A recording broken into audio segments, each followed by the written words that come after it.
Nithyananda Paramashivoham.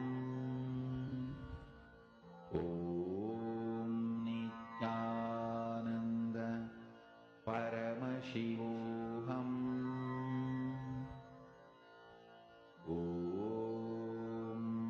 Nithyananda Paramashivoham.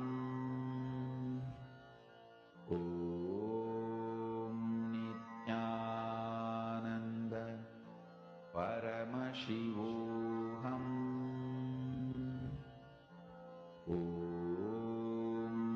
Nithyananda Paramashivoham.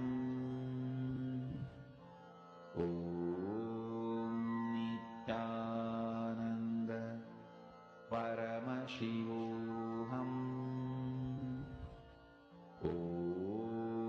Nithyananda Paramashivoham.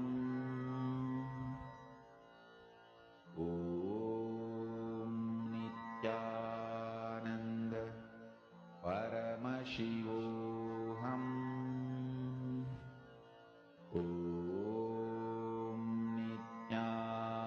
Nithyananda Paramashivoham.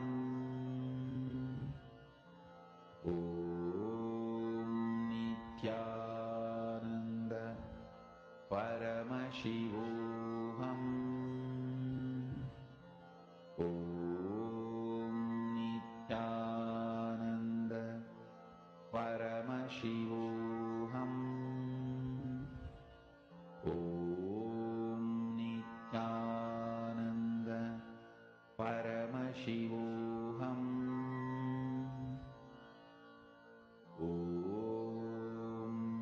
Nithyananda Paramashivoham.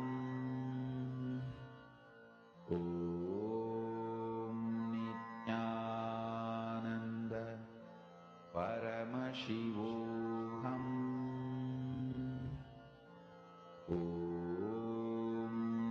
Nithyananda Paramashivoham. Nithyananda Paramashivoham. Nithyananda Paramashivoham.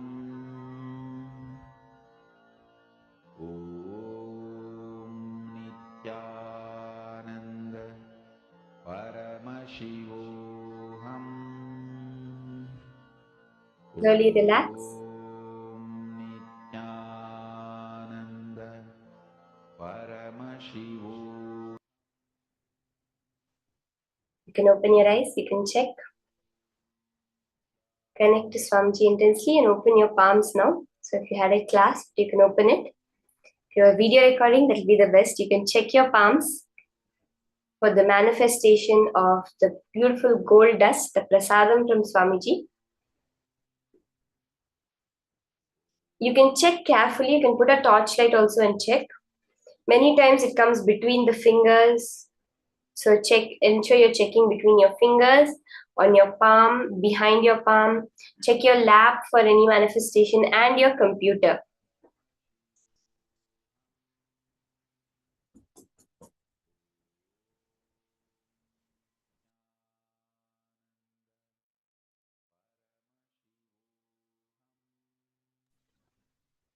Verify it and post how Paramashiva has manifested. Many times you'll start off by feeling the intense heat in your palms. So you can check back on you can verify you felt that vibration or the heat in your palm means the materialization started. Throughout today, we'll be manifesting more and more of this power. So get ready for more of it. And now in the next session, we are going to be really delving deep and understanding this whole science of unclutching, which is the source for everything that you want in your life to happen.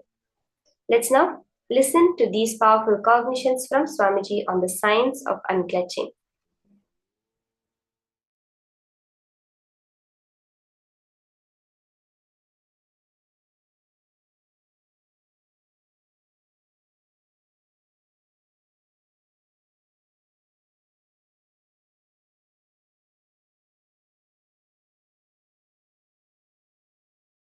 I tell you. Each of my gurus, they poured their life on me. The clarity with which I can grasp all the great spiritual principles and explain. That is because of my ability to unclutch, which is the pure gift from Annamalai Swamigal. It is just a simple gift from him. My ability to operate in Sahaja Samadhi, space of Paramashiva, gift from Isaki Swamigal.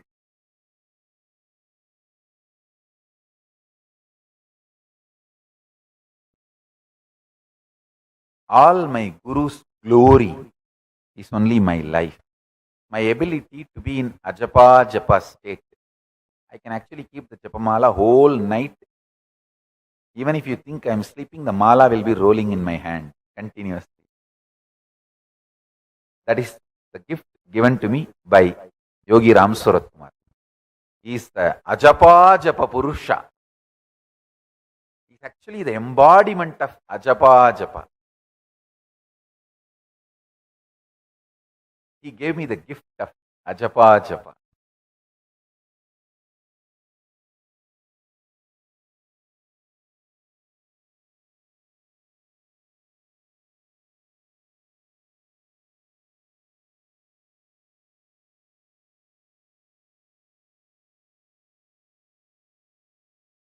Peace alters the very DNA structure, genetic structure, the core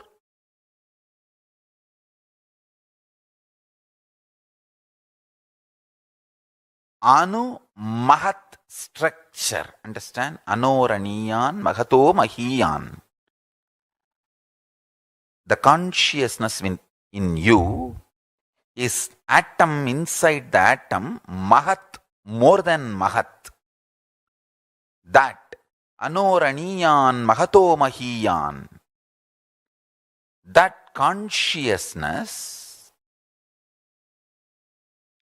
starts growing in you with more and more peace-based powerfulness developing in you. Nothing can be compared to unclutching. Spend more and more time, energy in unclutching. It will never be wasted. Time spent on unclutching is the most productive time for you in your life, because unclutching completely makes you altogether a different material. Understand? It makes your very biomemory, muscle memory, core structure, molecular structure, genetic structure, DNA structure, everything, all the 8 energy flow circuits, 7 energy flows, 1 the pure conscious explosion. So totally 8 energy flow circuits exist in you. All the 8 explodes when you unclutch. Understand? Unclutching is the space of Sri Kailasa.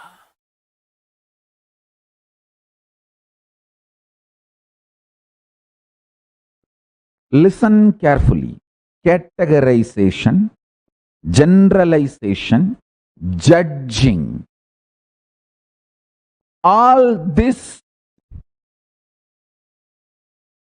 is taught to you as a science of life.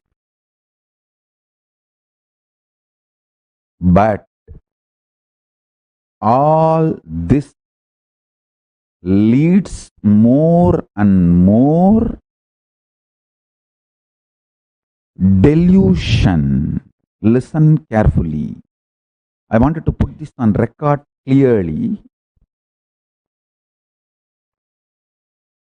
generalizing, categorizing, classifying, passing judgments about people, about situation, about communities, about societies, about political parties, about the world happenings, all this is absolute delusion due to non-involvement. Delusion-based decisions are bound to lead to suffering and more ignorance. Life does not demand you to deal too much of information or too much of stress and the load and fear and insecurity. First, understand that your life needs only simple decisions from your Paramashanta Swarupa. For example, when you are thirsty, water bottle is there in front of you, just pick up the bottle and drink. If the water bottle is not there, get up, go to kitchen and get water and drink. That's all. Instead, you are being taught, oh, when you are weak, when you are feeling tired, when you are thirsty, you may be dehydrated, you will not have the enough strength in your biceps and muscles to pick up a glass and pick up the water and drink. Please start working out now. Take this protein powder, take this non-veg, take this, drink that blood, this muscles, this flesh, and build your body.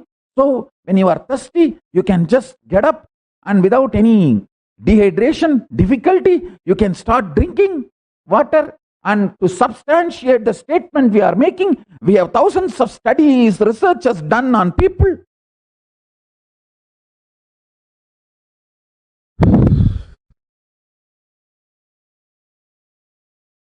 Listen.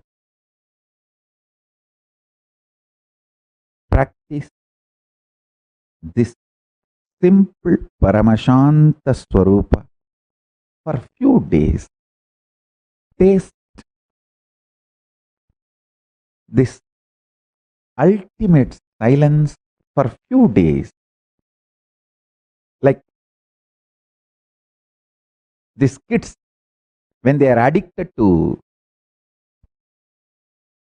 toffee, they will keep the toffee in the mouth all the time. When they need to go somewhere, they will take it and put the wrapper, keep it in the packet. They will go and do all their play and everything, and they will come back. When they are free again, they will take it and put it in the mouth and start tasting it. In Tamil villages, we used to say, kuchmitai. Just like how the kids enjoy the toffee whenever they are free, decide to enjoy the Paramashanta Swarupa, ultimate peace who is sitting inside you. Whenever you have time, just sit all that time happily in Paramashiva's face. Paramashanta. This whole cosmos is happening. Big bangs happening, black holes happening, universes manifesting, playing, merging, time zones happening, playing, merging. You are there in that Paramashanta Swarupa as Paramashiva, witnessing this whole drama.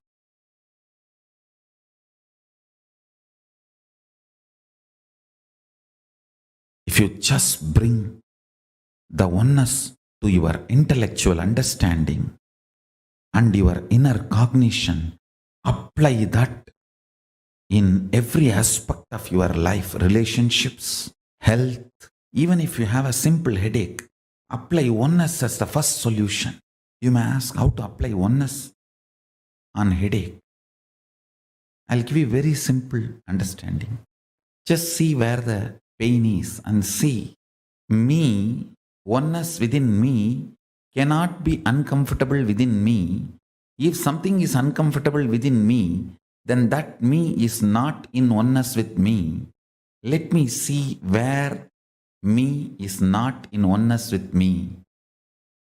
Just start searching for that.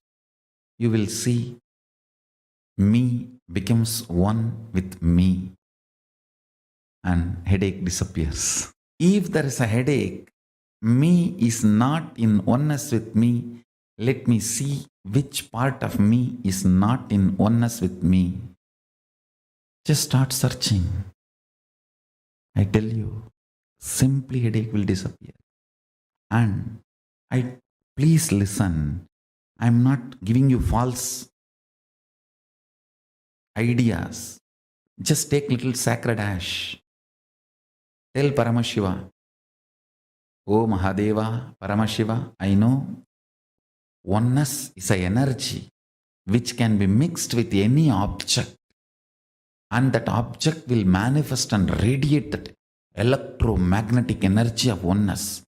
So let this sacred ash be mixed with that electromagnetic energy of your oneness. Let your oneness be invoked in this sacred ash and apply that on your forehead with the Mahavagya, Nithyananda Paramashivoham. It is equivalent to applying oneness on your forehead, and you will see headache disappears. I am not giving you some method like a placebo, fluke, click. No. Understand? What I am talking is far beyond placebo. It is oneness effect, not placebo effect. The electromagnetic force, maybe I can use a new word, cosmomagnetic force of oneness can be infused into any object. You can infuse that within you and without you, both. Within you and without you, both. When I lived my Parivrajika life, means body was moving around without will, devoid of will, just with the flow of Paramashiva, Prakriti and Purusha, Paramashiva and Parashakti. The sacred ash is the only medicine. That is the mosquito repellent. That is the blanket. That is everything. Cold, apply sacred ash. Mosquitoes, apply sacred ash. Animals are in the forest and they may attack you, apply sacred ash. For anything, applying sacred ash was the solution. I'll take the sacred ash, invoke the powerful oneness cognition into it, the electromagnetic energy of oneness. Infuse that into that sacred ash and apply all over the body. That's it.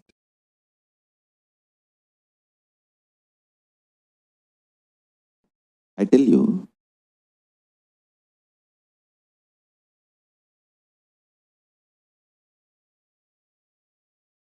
this is one of the powerful Mahavagya I received from Annamalai Swamigal. This is, I should say that from the Ramana Sampradaya, the tradition, ecosystem of Bhagavan Sri Ramana Maharshi. Very casually, he put this in me. Deham naham, koham soham. Like how in the schools you learn Baba, black sheep. See, the rhymes you learn plays a major role in your thinking. Don't think rhymes are just funny. This is the most beautiful rhyme for enlightenment I learned. Deham naham, koham soham. Deham means body, naham, I am not. then koham, who am I? Soham, Paramashiva is me. I can say that I just can build full-fledged temple for Annamalai Swamigal, just putting this one rhyme inside my head. Even while I walk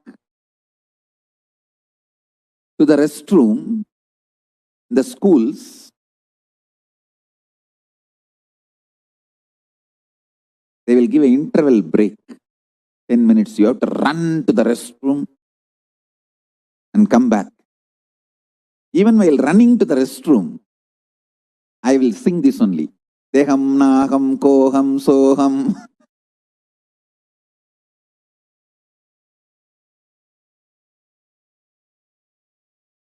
Ninikka ninikka ninjurudhi annamalayane. Un mannin mahimayo. Katrin kirubayo.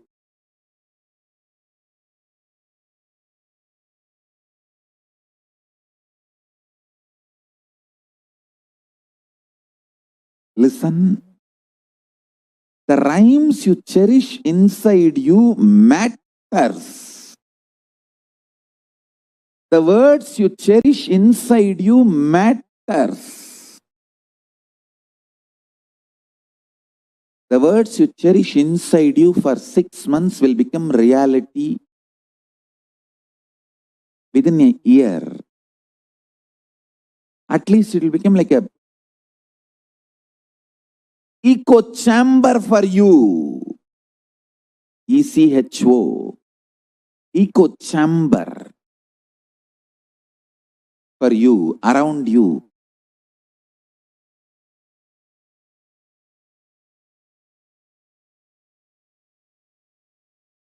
These rhymes, these great beings have put inside my head so casually.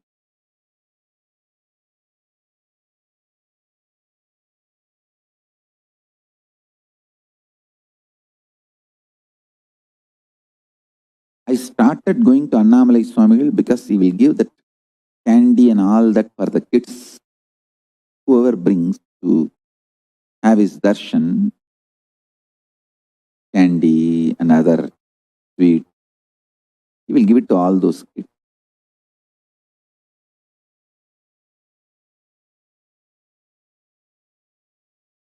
Very casually, he put these great truths inside my head. If you know little Sanskrit, you will understand this 4 word is the essence of whole Hinduism. Deham means body.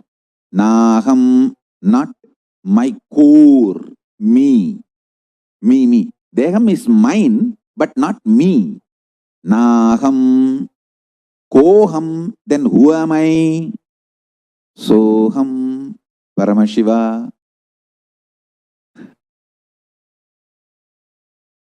Even when I am running to the washroom, from the class to the washroom, I will try to run. Deham naham koham soham, deham naham koham soham, deham naham koham soham. And run. Finish. Run back. Deham naham koham soham, deham naham koham soham.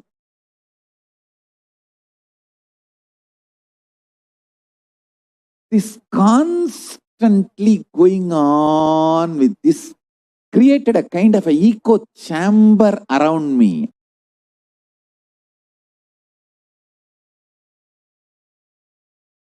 And if you remain hungry and put Mahavagya and powerful cognitions into your system, so much detoxification will happen. Literally 90% you will get established in oneness and enlightenment.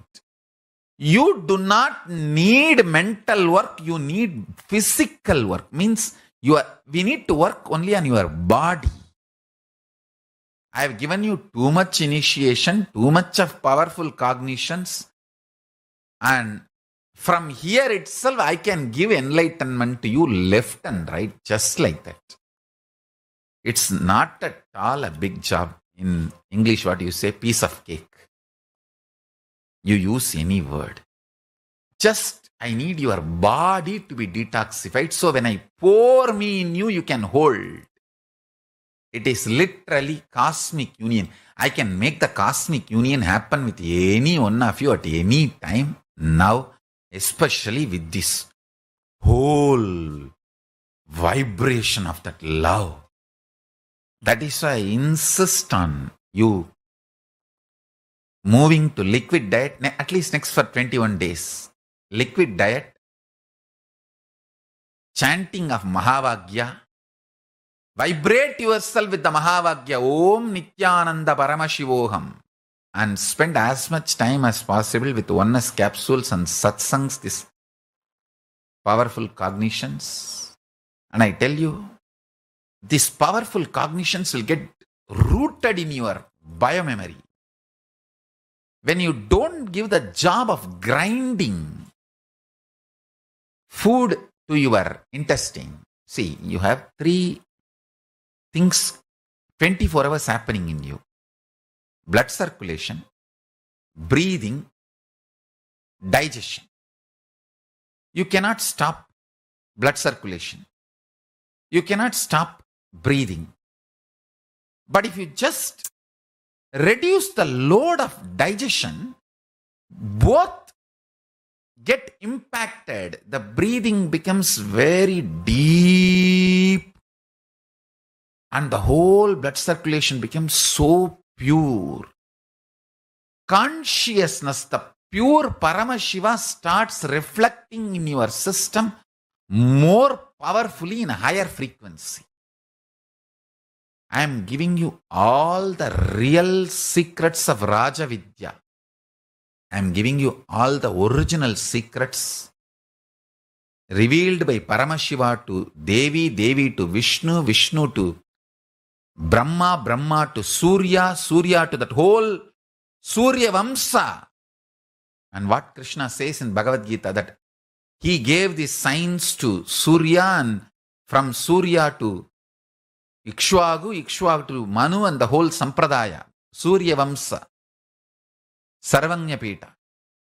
That whole parampara, whatever secret was stored with that kings, that Raja Vidya I am giving you. Work on body. Only middle class people work on mind. Kings, elite people work on body. Work on body, I am telling you. Middle class people eat and waste their life. Royal elite people don't eat. Just drink, build the body. Strong nervous system to hold the highest version of Paramashiva's love. The highest version of Paramashiva's love I tasted in my life, Arunagiri Yogi Ishvara, my Guru. The love was so much. Never I felt insecure that will I be able to execute all his instructions, all his command, all his words. I just know I have to make his words into reality. I have to strategize whatever he wants. I have to strategize and make it happen. That's all.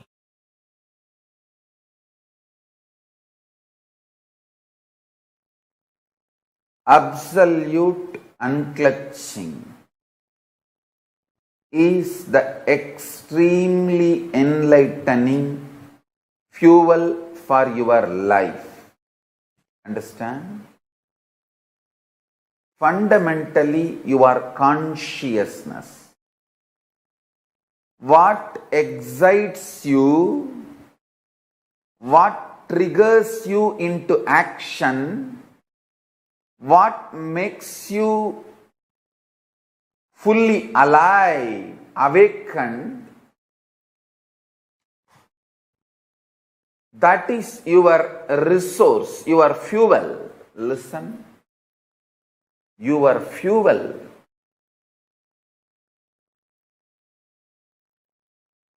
Need to be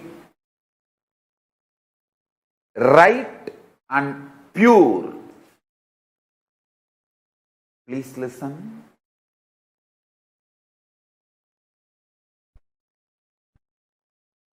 If you use the right fuel, right resource to excite you, inspire you, energize you, you will have respect for yourself. You will have respect for yourself.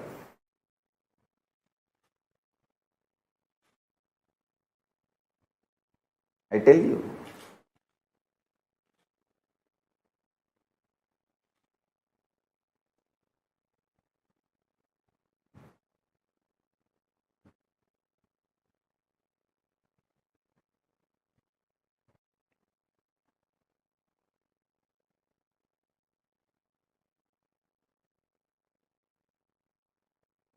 If you use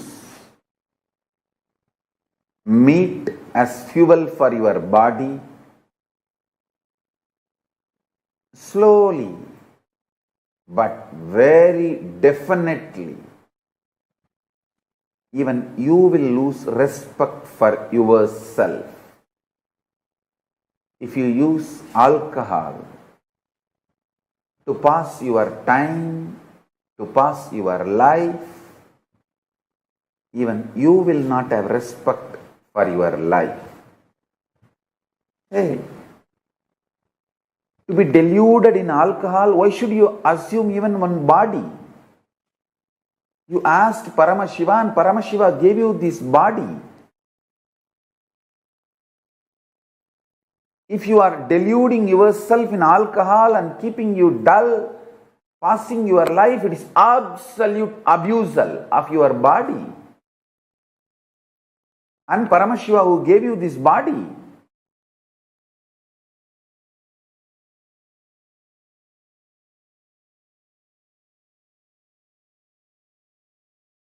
Understand?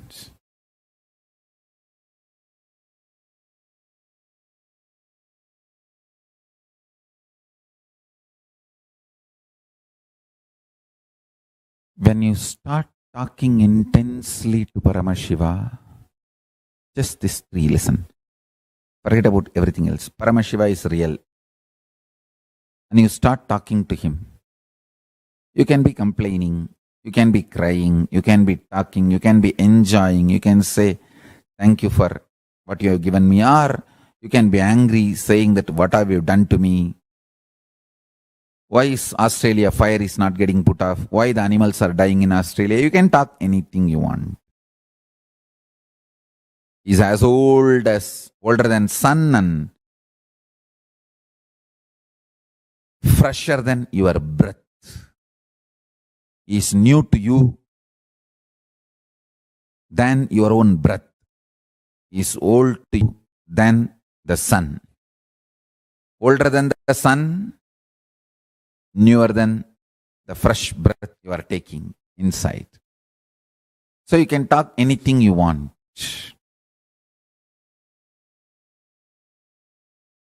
Remember one thing, cognizing is real, and then whatever you talk to him and whatever response he does, sometimes he will give verbal response, sometimes he will fulfill your prayers, sometimes he will pour intense paramashanta state in you. All is his response. Anything you do will only wake you up to the reality he is real and he is ultimate. That's it. I have given the essence of everything. State, space, powers, being, superconsciousness and Sri Kailasa of Paramashiva. All the 6 aspects I have given in this 1-3 line. Paramashiva is real. The ultimate is real. And start talking to him intensely. It can be sweet, friendly conversation. It can be fight. It can be demanding. It can be aggression. It can be surrender. It can be screaming. It can be anything. know that he is real and go on internally talking to him. Before sipping cup of coffee, tell him, Swamiji, here is a sweet coffee. Enjoy. Before falling asleep, tell him, I am resting in you. Make my brain fall in tune so I manifest you. Go on and on and on. I tell you. Listen to this. Once you feel you are dreaming, and after that, even if you slip into dreams, all those dreams only leads you to waking up state. Only once you remember, I think I am dreaming and it's not all real. Even if you don't wake up and fall, you slip into the dream again.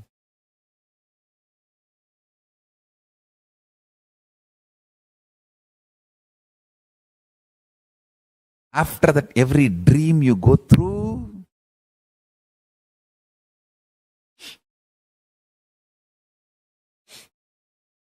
will only lead you to wake up.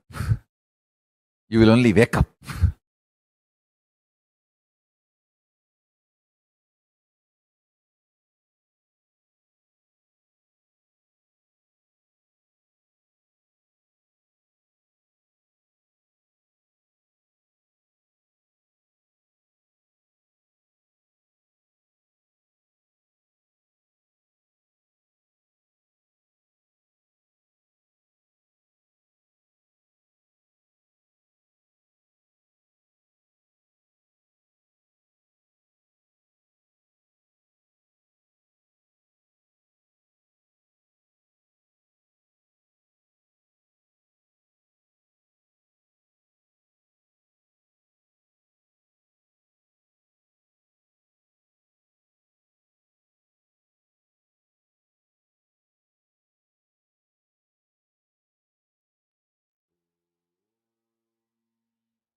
will describe the technique, and you can do only one part, the unclutching part. See, the technique is 5 steps. The first step, it's like a preparing you. The 3 steps are just preparation. 4th step is the unclutching, the exact meditation. 5th step is more or less like a relaxing, settling with the regular life. First step is sitting in Vajrasana and chaotic breathing, the intense deep breathing. As deep as possible. Let me show.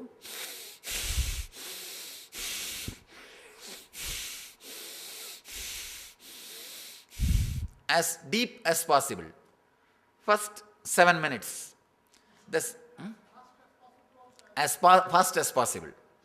The second step, it's one kind of a pranayama. Second step, intense humming. Let me show.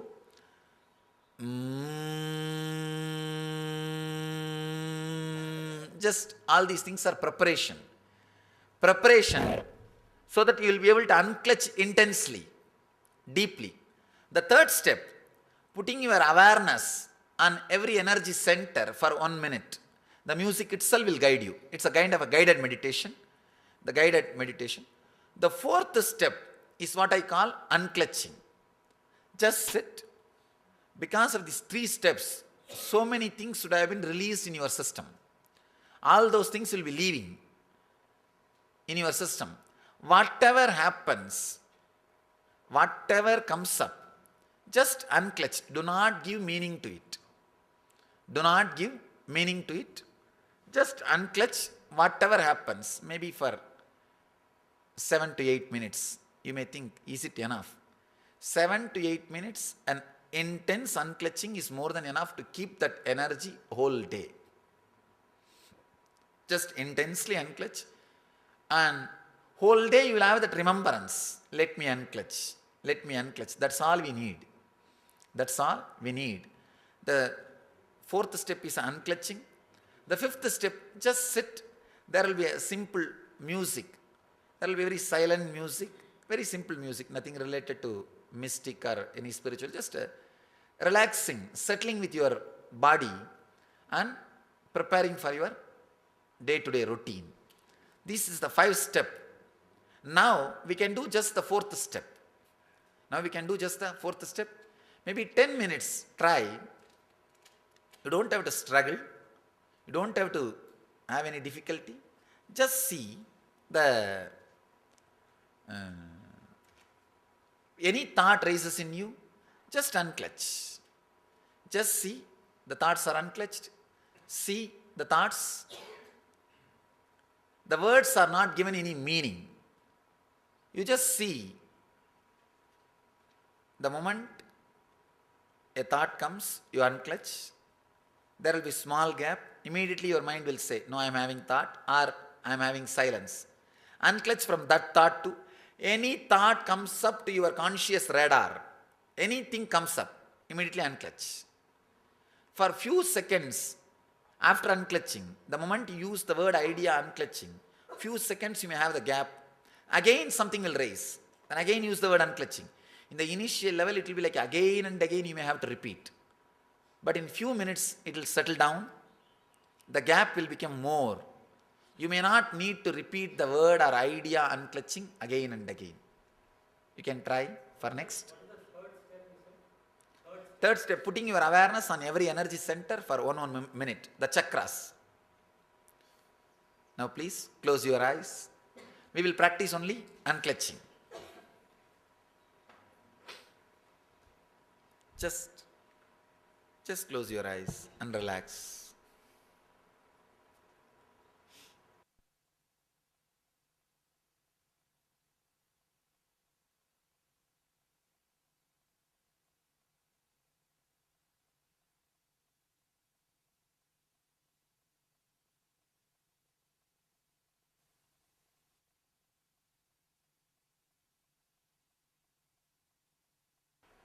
But if you go through this technique, like a first step breathing, then the humming, then visualization, the unclutching will be very intense and deep.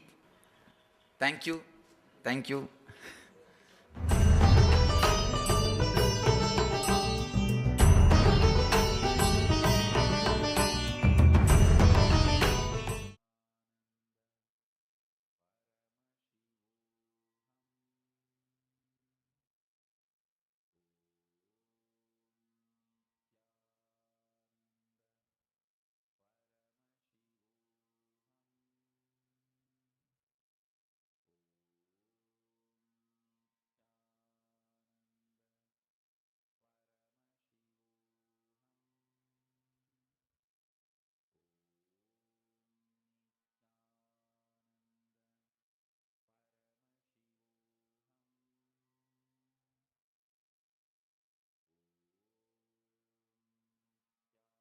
Now, what Swamiji revealed is a very, very beautiful technique for unclutching. We all listen to the signs of unclutching, and also Swamiji revealed to us the technique of how you can unclutch, right? Now, I request all the participants to share what is unclutching. Can I request every one of you here to share? What is unclutching according to you? Jan Shangaya, Kixi Wong, Zizi Peng. Can I request every one of you to share? What is unclutching? See, what Swamiji has revealed is such a profound and significant science. If we just apply this science in our lives, we'll just have such extraordinary breakthroughs in whatever aspects, whatever we are doing. So come on, I request every one of you here to post what is unclutching according to you. Pankaj Kankaraya, Surendranathaya, and Sumit Agrawalaya. Can I request all of you to also please post? What is unclutching? See, because it's very important that we have the right understanding of unclutching. Only then you will know what to expect. Like, what is the experience you should have? Come on, every one of you. Madonna. Manjana Pradatta is saying, not grasping, not suppressing, just looking at the idea and letting it go is unclutching. Beautiful. Come on, all the others. Okay, Ma Xiang Mei is saying it's just to ignore. Okay, I'm just going to wait till everyone puts.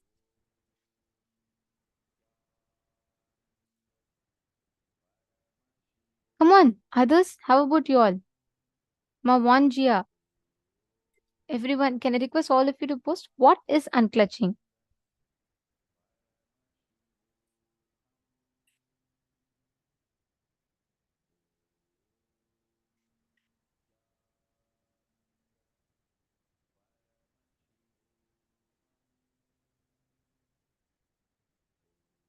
Okay, I have a lot of answers from this room. Unclutching is increasing the gap between thoughts. Ma Jayanti has posted. Nice. Ma Parameshwari has posted. Observe thoughts are coming and letting it go. Silence is unclutching. Ma Ratna Prabha has posted. Diana Spillava has posted. Letting go of all thoughts. Okay. Giving up and claim silence within is unclutching. Ma Geetanjali Khanna has posted. Ma Sahana, D.H. Sahana has posted to see incident as a witness, not attaching any feeling or emotion. Very beautiful. And Ma Jennifer Poira, relax into our inner space and be observer of what happens. Unclutch the thought. Amsakalam has posted saying without thoughts. Ma Krista has posted saying unattached to all the thoughts, without any thoughts. Beautiful. Now I have a lot of you who have posted. And Ma Zeng, you had posted, right? You had posted unclutching, you understand as ignore, not doing anything and just ignore. Ma Manju has also posted. Now, many of you have posted the precise definition of what is unclutching, and that's right. And unclutching is you not having personal emotions or attachments to the thoughts.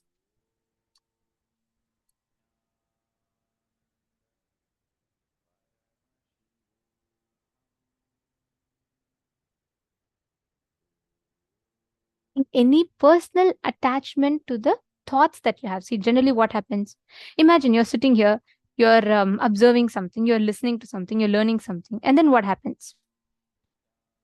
You start experiencing disturbance, interferences of your emotions. You're watching, let's say you're watching a movie, okay? Suddenly you see a scene like where someone is coming and telling something to the hero, and suddenly you remember what happened in your life, and then you start clutching, you create a shaft. Have you all experienced this? Whenever you are very depressed, right, you will remember suddenly like a shaft of one after the other, the series of all the painful moments of your life, correct? Even in between, if something great and big had happened, you will not even consider it as something big. You will only remember all the bad things that happened. Same thing whenever you're happy. Instantaneously, you will forget all the moments of sadness and wherever you had, you were at loss or something. You will forget all of them. you will just purely remember all the moments of happiness. Isn't it? See, that continuous stream of thoughts that happens in us, thoughts happen in us so fast that we almost think it is connected one after the other. I'll ask you all with an example. Have you seen how fan rotates? Have you all observed? When the fan rotates in a high speed, right, you will not see separation between one wing of the fan and the other wing. You will just see like it's a complete circle. It's continuously rotating. So you will not even know where is the gap. But in actuality, one wing is not connected to the other. There's a clear gap in between. Same way, like Swamiji calls it as the bubbles in the fish tank. The bubbles in the fish tank happen so continuously, one after the other, one after the other, one after the other. It almost seem like it's a chain. It's like connected, linked to each other. But in actuality, they are not. Inside of us, the thoughts we have are also exactly the same. It goes on so fast, so fast. It keeps moving so fast that we almost forget that they are not connected. The back pain you had 10 years ago, the back pain you had 5 years ago, the back pain you had 5 days ago, the back pain you had 5 months ago, the back pain you had 5 minutes ago, and the back pain you had 5 seconds ago are not connected. Each are individual, independent incidents. But inside us, we create a shaft, we create a huge chain of one after the other, one after the other, one after the other. And we just fall into the depression. We start feeling like, oh God, it's too much. All my life I've been like this. See, unclutching is not ignoring. See, Mark Xiang Mi. You had posted that unclutching is ignoring. No.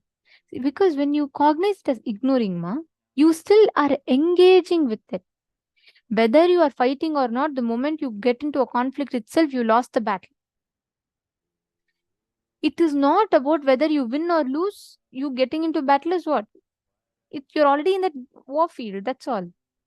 Ignoring is also engaging with the thought. That's why Swamiji tells, neither creating a thought, nor sustaining a thought, nor destroying a thought. Just witness the thoughts. Slowly, you will see all the thoughts will settle inside. Are you understanding? Words are flowing, thoughts are flowing in our inner space, continuously creating a shaft. So there's like suddenly joy shaft, there's suddenly a pain shaft.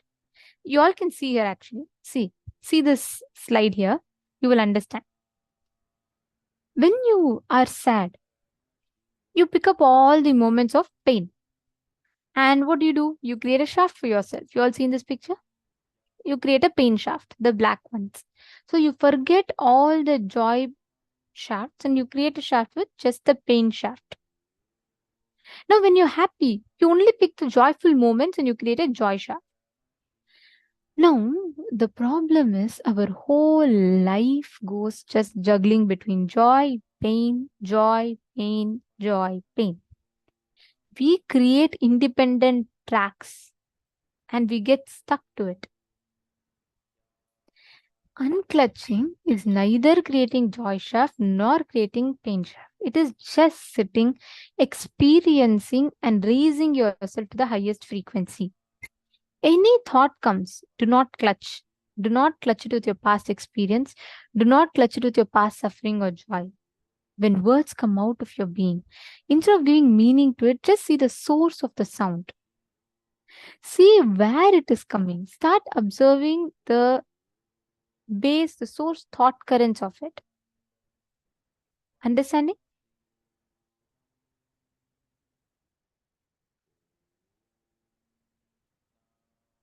Okay, now I request every one of you for a few minutes, just try to unclutch. Sit.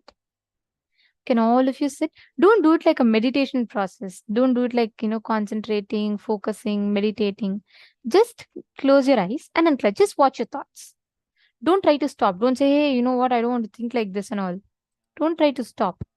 Just watch your thoughts.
Now, I request each of you to clasp your hands together.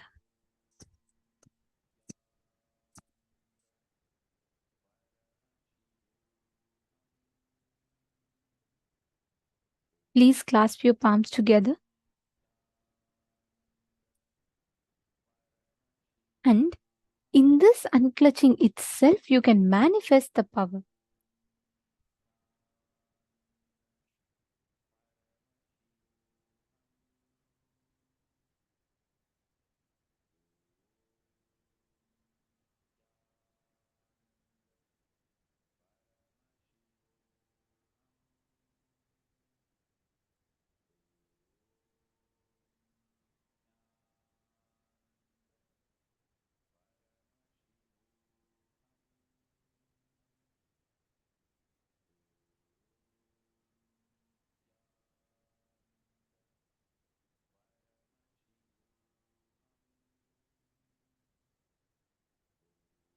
Carefully, just from the same space as you're all unclutching, you can manifest that power of materialization. See, Swamiji tells, you know why we're all doing unclutching today? Only when you unclutch from your current identity, you move up, higher up, to manifest the higher planes of your existence. Only when you break through yourself from this space, you manifest the higher breakthroughs in life. You're understanding? So you all just sit now, put your hands together and chant the Mahavakya and intensely create. You're making from antimatter to matter. When you go to thoughtless space, when you are raising yourself high up to the thoughtless experience, you're actually generating antimatter to matter. All the antimatter, you're making that into matter, and you're converting matter into antimatter when you're teleporting. So you can just play with the nature of reality when you just unclutch. Ma Vonjia Lee is asking, can I understand it as not making a random, normally happening facts into a line of unbreakable karma. Just look at it as the way it is. Is that right? Okay, that's a very beautiful question, Ma. See, not just looking at it at the way it is, being disengaged with it. Like, for example, if you are walking by the road and you see a painting on the wall, like wall murals and all will be there, right? If you see it, what will you think? You will just see it. You will neither be something so attached to it, nor you will be you'll not hate it. You will just see it, correct? When you're passing by, when you watch all the trees in the road, do you have any engagement to it? No. You just witness, correct? Trees go on passing one after the other, one after the other, one after the other. Same way, witnessing your thoughts without getting emotionally triggered or emotionally attached by them. That is the space of unclutching. Are you understanding, Ma? See, when you watch a movie, or not even a movie, because even in movie, we all tend to get emotionally attached. We all clutch onto it. So I'll not even give an example of movie. When you're watching something, when you are seeing, you're going on the road, you're seeing the trees, you're seeing the side of the road, you're not going to get attached to it. You're not going to get emotionally clutched to it. And at the same time, you're not going to hate it. You're just going to see it. You will see, you will just watch, observe. Same way, observe your thoughts. Don't hate it. Don't try to say, oh, this thought should not happen. It is wrong. It can't happen. No. At the same time, don't try to cling on to it. Don't try to say, oh God, don't try to engage with it. Don't try to create a thought with it. Just witness the whole thing. One after the other, they'll be passing in you. Yes, thank you, Mawanji. Now, each of you sit. Please keep your palms together. With this understanding of the software, unclutch. And listen very carefully. Unclutch not with the expectation to gain something, that is also clutching. Unclutch just to experience thoughtless space. Just unclutch from that space inside of you.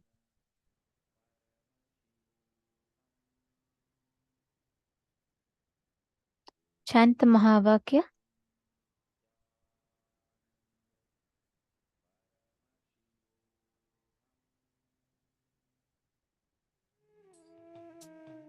completely to the space of unclutching.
slowly, please relax.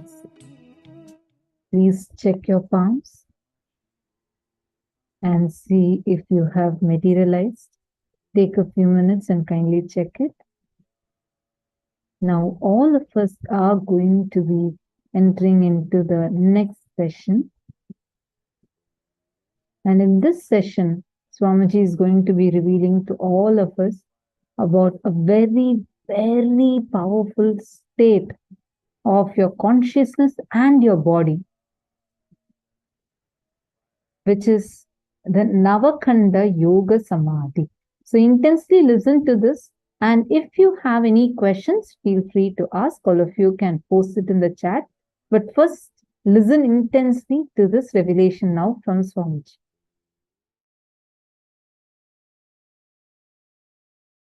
Today I'll explain something very important. Navakanda Yoga Samādhi. Listen.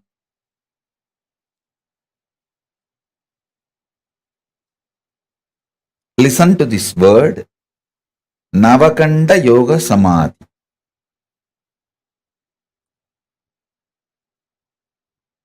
If you are familiar with Hinduism, especially the great enlightened masters, Siddhas,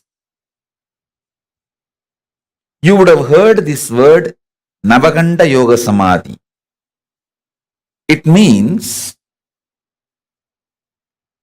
see, there is a Siddha tradition in India from Rameshwaram to Himalayas. The Siddha tradition is there. If you read these stories, life story of these Siddhas, one thing you will find commonly in all their lives, people saw their body parts lying separated, like a hand separate, legs separate, head separate, in the night time, and got frightened. This incident you will see multiple times getting repeated in so many masters' lives. How many of you read any Siddha's life where you have heard this incident? Raise your hand. Navakanda Yoga Samādhi, it is called. The body will be in separate parts. Hands will be separate and legs will be separate. Head will be separate. Body will be separate. But morning it will all assemble, settle down, and they will come back. They will start doing all their activities. It is not just Shirdi Sai Baba. Thousands of Siddhas. I should say not just thousands, even lakhs. Comfortably I can say lakhs.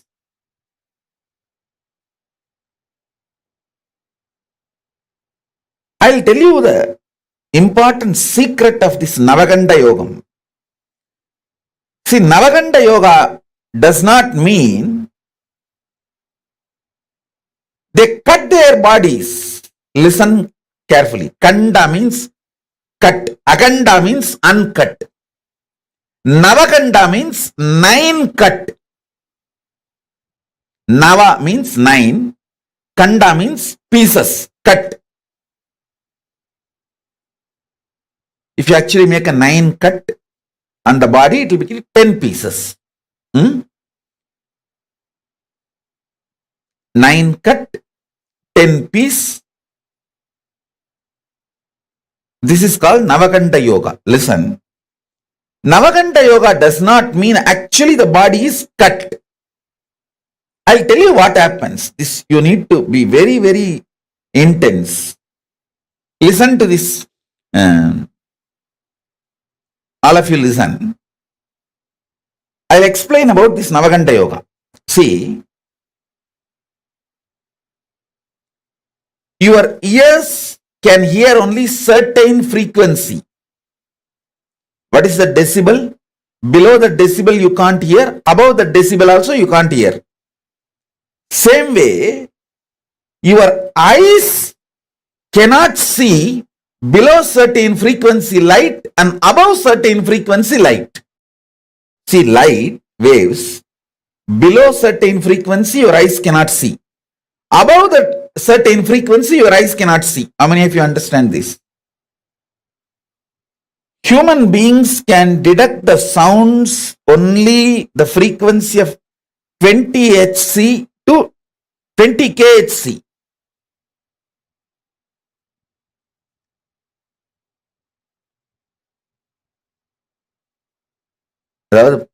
Only 20 kilohertz. 2 hertz to 20 kilohertz only human beings can see. Not more than that. If it is below 20 hertz, you can't see. If it is above 20 kilohertz, you can't see.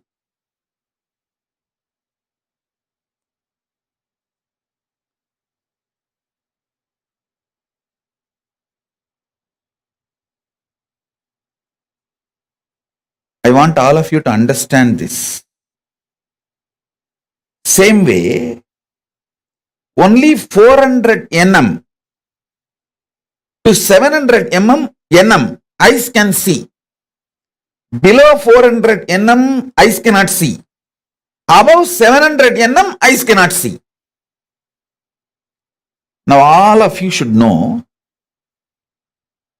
when you intensely unclutch,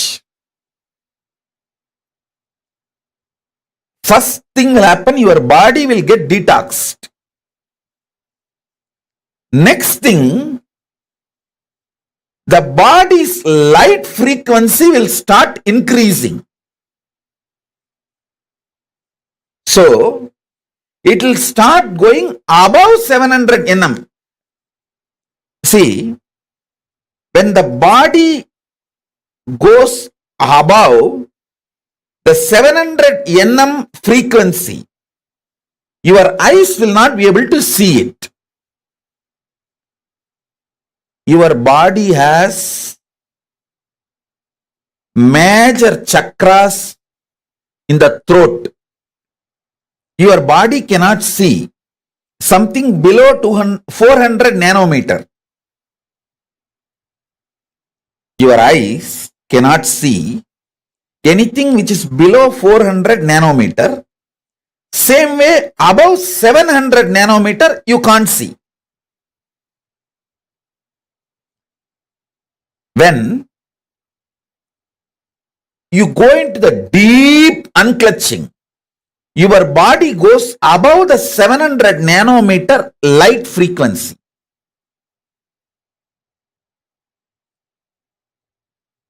If your whole body has gone above the 700 nanometer frequency, completely nobody can see you.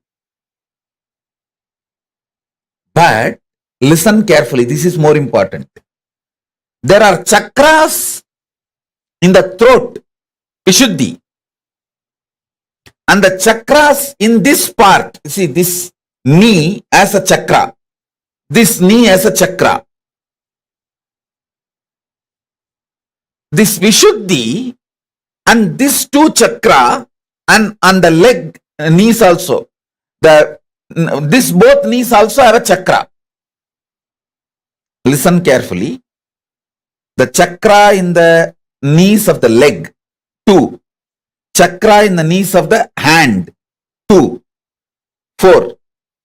Chakra in the shoulder, 6. Chakra in the throat, 7. And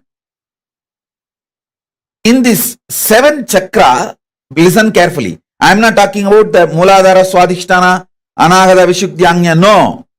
I am not talking those chakras. I am talking about the these are all actually minor chakras. There are 7 major chakra in your body and 14 minor chakras. These are like a chakras in the shoulder, elbow, both the knees. These are called minor chakras. These chakras will jump beyond the 700 nanometer quickly. But the remaining part of the body will take 3-4 hours to cross the 700 nanometer. Understand very carefully. These chakras, they will cross the 700 nanometer within, I am giving you example, 1 hour of falling into Nirvikalpa Samadhi. But this part to cross 700 nanometer will take another 3 hours. That is the time when you see body will be seen as a 10 pieces. Because this part will not be seen. It is actually not cut. This part will not be seen, and this part will not be seen, and the neck will not be seen. Head will be seen. Body will be seen. Knee will not be seen, but the leg will be seen. How many of you are understanding what I am saying? This is what exactly is the Navakanda Yoga. Body is not cut to pieces. All of you understand, body is not actually cut to pieces. But these chakras, they cross 700 nanometer. But the body will not cross that 700 nanometer. So what happens? When you see, you will see the parts of the body. You will see the full hand, but not the knee. You will see this part, but not the shoulder. You will see the body, and neck, head also will be seen, but not the neck. Neck will not be there. You will see the thighs, but knees will not be there. You will see the foreleg, but the knees will not be there. So in this way, body will be there as cut in 9 places, 10 pieces. That is what is called Navakanda Yoga. Listen. This is precisely is called Navakanda Yoga. Body will not be cut, but in the Samadhi, body will not be seen. Shirdi Sai Baba did exactly this only. In the 3-4 hours, listen carefully, in the 3-4 hours, if people see them, they will get frightened and run away. They will get frightened and run away. Early morning, when the sunrise happens, early morning when sun rises, the whole body will come to normal frequency below 700 nanometer, which you will all be able to see. Listen carefully. You need to understand this Navakanda Yoga. Actually, at least we have 50 people who have seen me in Navakanda Yoga. In Thiruvannamalai and Erode, Tiruchengodu. After I started living the public organization life, I stopped it. Because people won't be, one thing, in that Navakanda Yoga Samadhi, it is too high Samadhi. I will not be able to relate with all of you normally. That's one reason. Second, listen. This Navakanda Yoga Samadhi is nothing but leaving the body and going to Kailasa and coming back. My gurus taught me this Navakanda Yoga Samadhi in Thiruvannamalai and in Tiruchengodu. Both places, people have seen me in Navakanda Yoga Samādhi. After I started the public life, I think around 2003-4, I stopped practicing this Navakanda Yoga Samādhi. Because two reasons. One, people will be frightened. Second, in this Samadhi, I will not be able to relate to you all in a normal way. I will see your whole past. There cannot be normal relationship. Due to that, I stopped it. Now, because I am out of the human society, I have started doing and started downloading many things from Kailasa through this Navakanda Yoga Samādhi. Today, I am going to give you the glimpse of this Navakanda Yoga Samādhi and what I bring from Kailasa through this Navakanda Yoga Samādhi.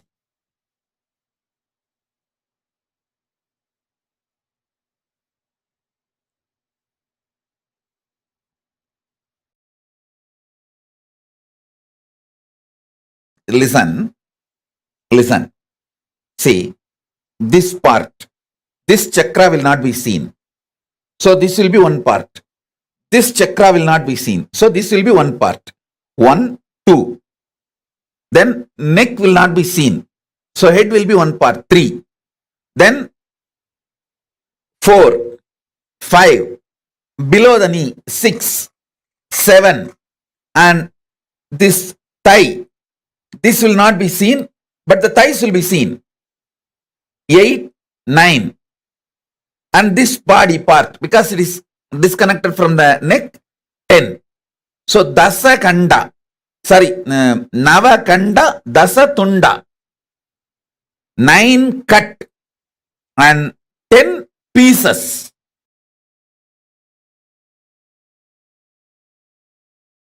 What is being played here is not music, it's a mantra. The great Siddhas, enlightened beings from whom this Navakanda Yoga Samādhi science is taken, their verses in native language, this is called Prakrita, senior to Tamil, senior to Sanskrit, there is a language called Prakrita. These verses are from that Prakrit.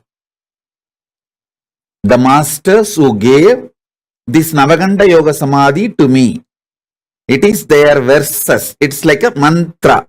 It's not music. So please sit with this vibration. These mantras will infuse unclutching into you and take you to the higher level.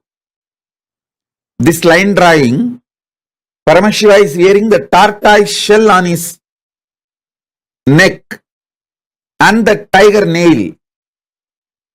This line drawing is unique, described in Agama. Especially the form of Paramashiva. You need to meditate on this form of Paramashiva to clear up all poisons and to learn the mantra to remove poisons. See, when Milky Ocean was churned, Vishnu takes the tortoise form, but he was not able to withstand that poison, alahala poison. So Paramashiva takes that poison and frees all the devatas. And then it is time for the tortoise Vishnu to leave the tortoise body and reach Vaikuntha back. Then he asked the boon, you please have this tortoise body which I used forever in your neck. So it will be enjoying the sweet memories. It was part of you during the churning of the Milky Ocean. Then Paramashiva gives the boon and wears the tortoise. This is the Kurma Avatara of Vishnu. Paramashiva is wearing. That Navakanda Yoga Samādhi is given by a Siddhar called Navanada Siddhar. These verses are from Navakanda Siddha and is parampara, is tradition. So please, even if you don't understand these frequencies, put that Navakanda Yoga Samādhi seeds in you. So when you sleep, those seeds will start sprouting.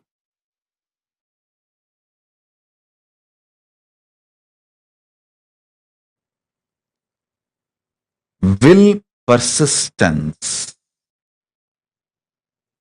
is the only qualification you need for Navakanda Yoga Samādhi. Listen. Will persistence. Understand? I was just sitting and meditating. Why some people get only Nirvikalpa Samadhi? Why some people get Navakanda Yoga Samadhi? Because Navakanda Yoga Samadhi is higher than what you understand as Nirvikalpa Samadhi. See, Nirvikalpa Samadhi is highest Samadhi your consciousness can achieve. That is enough for enlightenment and to reach Mahā KAILΑSA, everything. But Navakanda Yoga Samadhi is something like that. Nirvikalpa Samadhi filling your whole body, even physical body. And the physical body entering into the consciousness of Nirvikalpa Samadhi and raising to the Mahā KAILASA's frequency with the body. So naturally,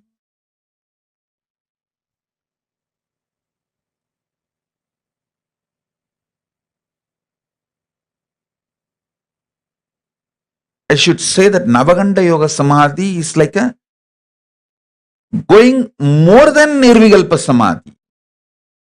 Listen. Many people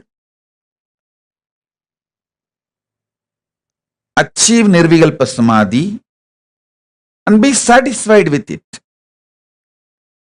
That is like tamarind fruit.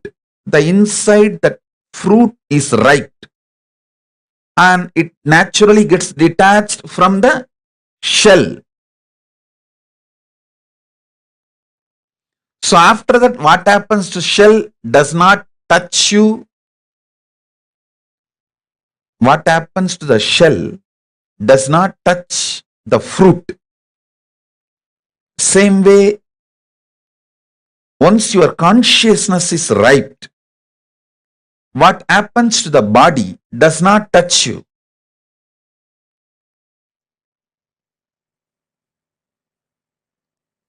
Many people come and tell me why great beings like Ramana Maharishi, Ramakrishna, Ram Surat Kumar all had cancer. Listen, they did not have cancer. They did not leave the body due to cancer. After they left the body, cancer took it. They decided to leave the body. So something has to happen to the physical body to go back to the earth. So cancer took it back to earth. So be very clear.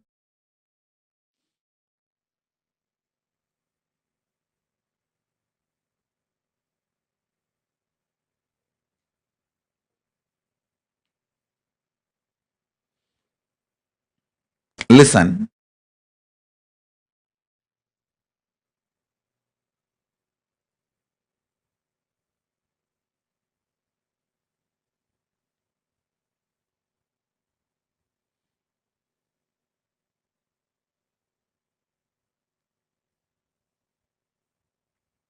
You need to elaborately understand this Nirvikalpa Samadhi and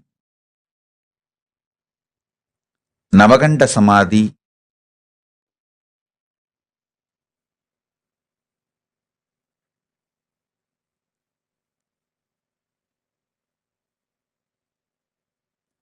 Nirvikalpa Samadhi is your consciousness ripening. Navakanda Samadhi is even your body.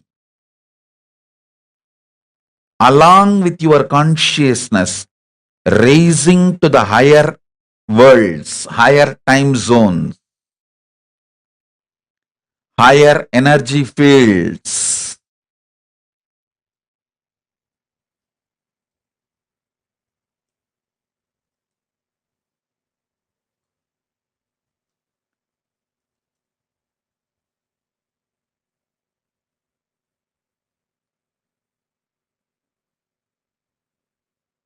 People who mastered Navakanda Samadhi only go to the higher worlds and bring the great gifts from the higher worlds and share it with us all, with the human level. So Navakanda Samadhi is something furthering of Nirvikalpa Samadhi. Listen.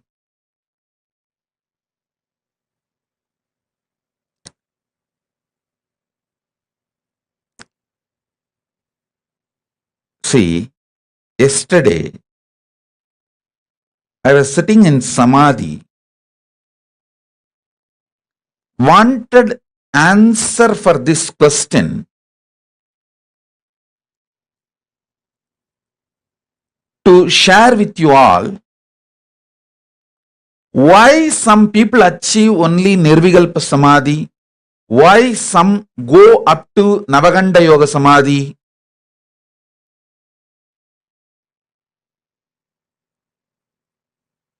What is the ingredient, unique, real principal ingredient for the alchemy of Navakanda Yoga Samadhi? Understand?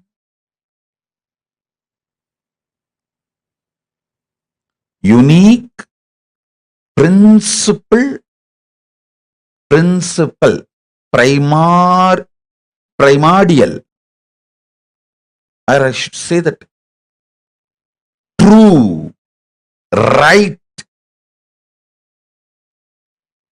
source reason for someone to travel to Navakanda Samadhi. How Paramashiva decides to give Navakanda Samadhi to some people? Why he gives Navakanda Samadhi to some people? I saw clearly, the Paramashiva revealed the reason clearly. It is sheer will persistence.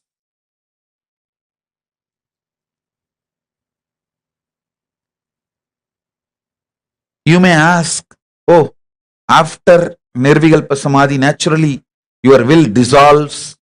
Then how can you have a will persistence? Listen. Will dissolves into Paramashiva's will does not mean your will disappears. Fish may be inside the ocean, but it gets the right to swim on the top or the bottom. It can go to the depth of the ocean or it can just swim on the shallow waters. The freedom exists even in Navakanda, in Nirvikalpa Samadhi. This may be new information for you, but that's the truth.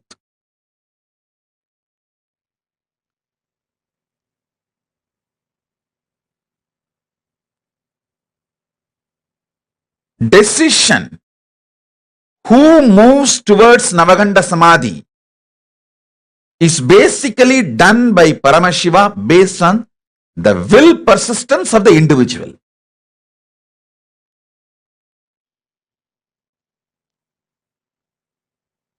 Listen carefully.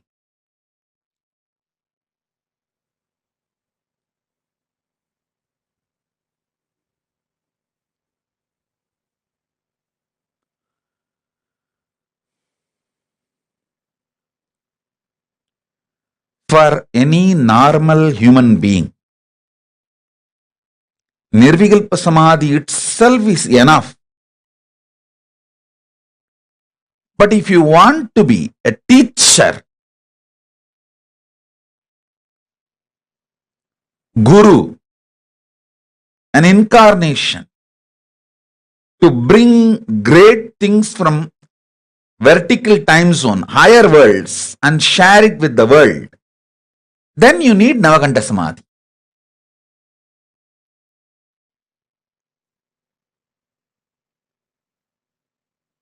Then naturally you need Navakanda Samadhi.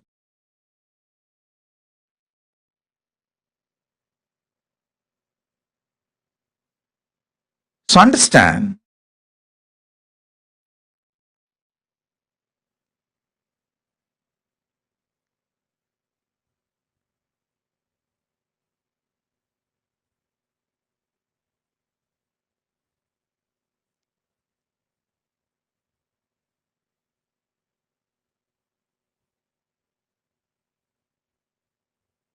you may ask why masters like Vadalur Vallalar, Ramalinga Swami took the body. He just used the Navakanda Samadhi and made the Divya Sarira and left. He just took the body and left to the higher worlds, Kailasa. But masters like Ramana Maharshi, Ramakrishna left the body here and went. Please be very clear. Never ever compare these great beings with your pea brain or rat brain, peanut sized brain. No, don't do that mess. Maybe Ramana Maharshi thought leaving his body here in the planet Earth will continue to help millions of seekers. I tell you, just Ramana Maharshi's body alone is such a powerful Jnanagarbha. Such powerful Jnanagarbha. Unimaginable Jnanagarbha.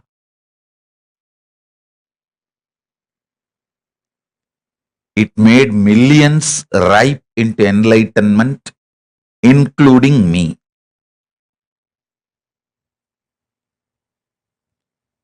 If Ramana Maharshi has taken his body, like Vadalur Ramalinga Swami, surely it would have been a great loss. So they have their own reason. Same way Ramakrishna. Ramakrishna, by leaving his body and especially making it burnt, he gave the asti which is installed now in hundreds of places all over the world.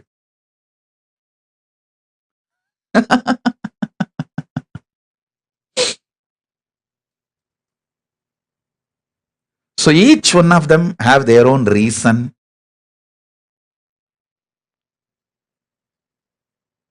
You understand now the science of Navakanda Samadhi.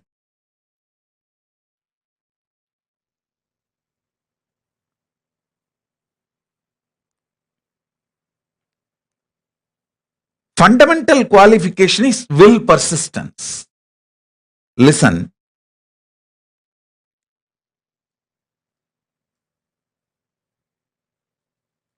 Shiva, Paramashiva tests only your will persistence. He doesn't see any other qualification. You can't earn these great samadhis by your own qualification. He only sees, if I give, will this guy be able to receive and live it?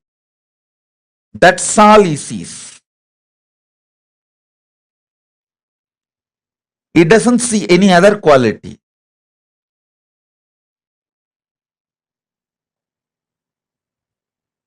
He tests your devotion. That's all, nothing else. Devotion means will persistence. That's all, nothing else. Navakanda Yoga Samadhi can happen in you just by breathing along with me in same rhythm, same tune. Nothing more is needed. Sit with me, breathe in the same rhythm, same tune, same mode. The vibrations I am creating while I am inhaling and exhaling, it can just penetrate your inhaling and exhaling. Go and sit inside your consciousness and manifest as Navakanda Yoga Samādhi. That's it. Nothing else is needed. You don't need any other qualification other than your will persistence. That is why your will persistence is thoroughly tested. By your own effort, you can't get it. It has to be only given from guru to disciple, because I myself got it from my gurus. I did not make it on my own. Human beings can't make it on their own. It is that kind of a highest frequency, wavelength experience.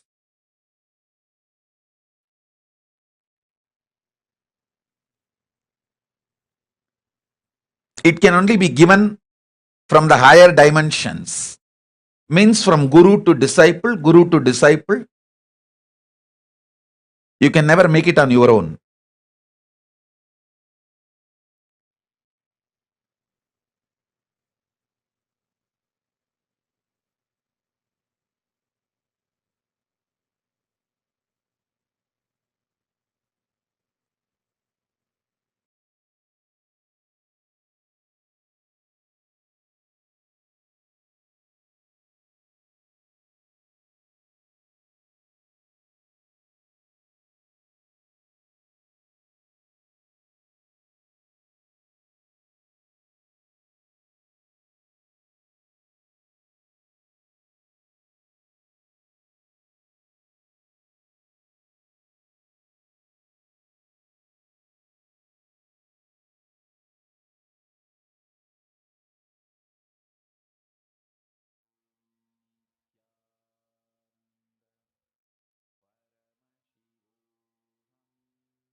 How many of you understood about this Navakanda Yoga Samadhi? What did you all understand? Can I request each of you to share? This was just like mind blowing, right? It was just phenomenal. The way Swamiji described it, I have never heard it till Swamiji said it. Like about how the people, they all literally the enlightened masters, sorry, not people, the enlightened masters, they raise themselves to such high frequency that they are literally in that frequency where their whole body crosses at 700 nanometer wavelength.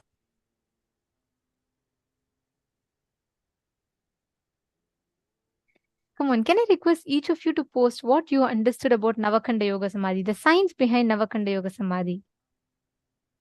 Navigilaya, Nithyanandam, Kion Limseya, Pankaj Kankaraya, Sunil Yadavji. Can I request all of you to post? What did you understand as Navakanda Yoga Samadhi?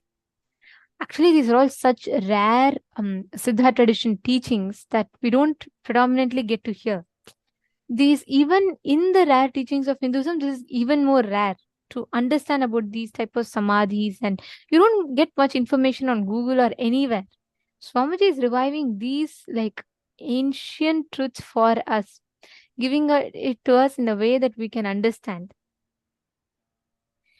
Masunera was saying it takes will, persistence, and it needs to be initiated by a guru. That's right.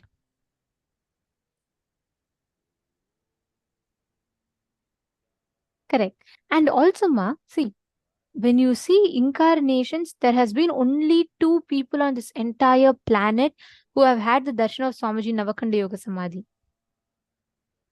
So the whole Navakanda Yoga Samadhi is very, very rare. There's only been like 2 people on this whole planet Earth. And you can't handle it. Like Swamiji says, you can't handle when you see enlightened masters in that, because imagine you see a person with head, body, but no neck. You see them, their hands in pieces. It's just that the parts in between disappears, the science that Swamiji explained, but it is beyond the understanding for human brain. So people can't really know, or people can't really understand what it is. So it's not easy for people to handle it, seeing that. Mavanjali is put persistence and determination, so easy and so hard. No bar of entry, high bar of mindset. Very nice. Maria Kalinina has posted, the body travels to Kailasa, not only the consciousness. Absolutely right. Along with the body, when you raise yourself to the frequency, you manifest the space of Navakanda Yoga Samadhi. There are 14 minor chakras, 7 major chakras.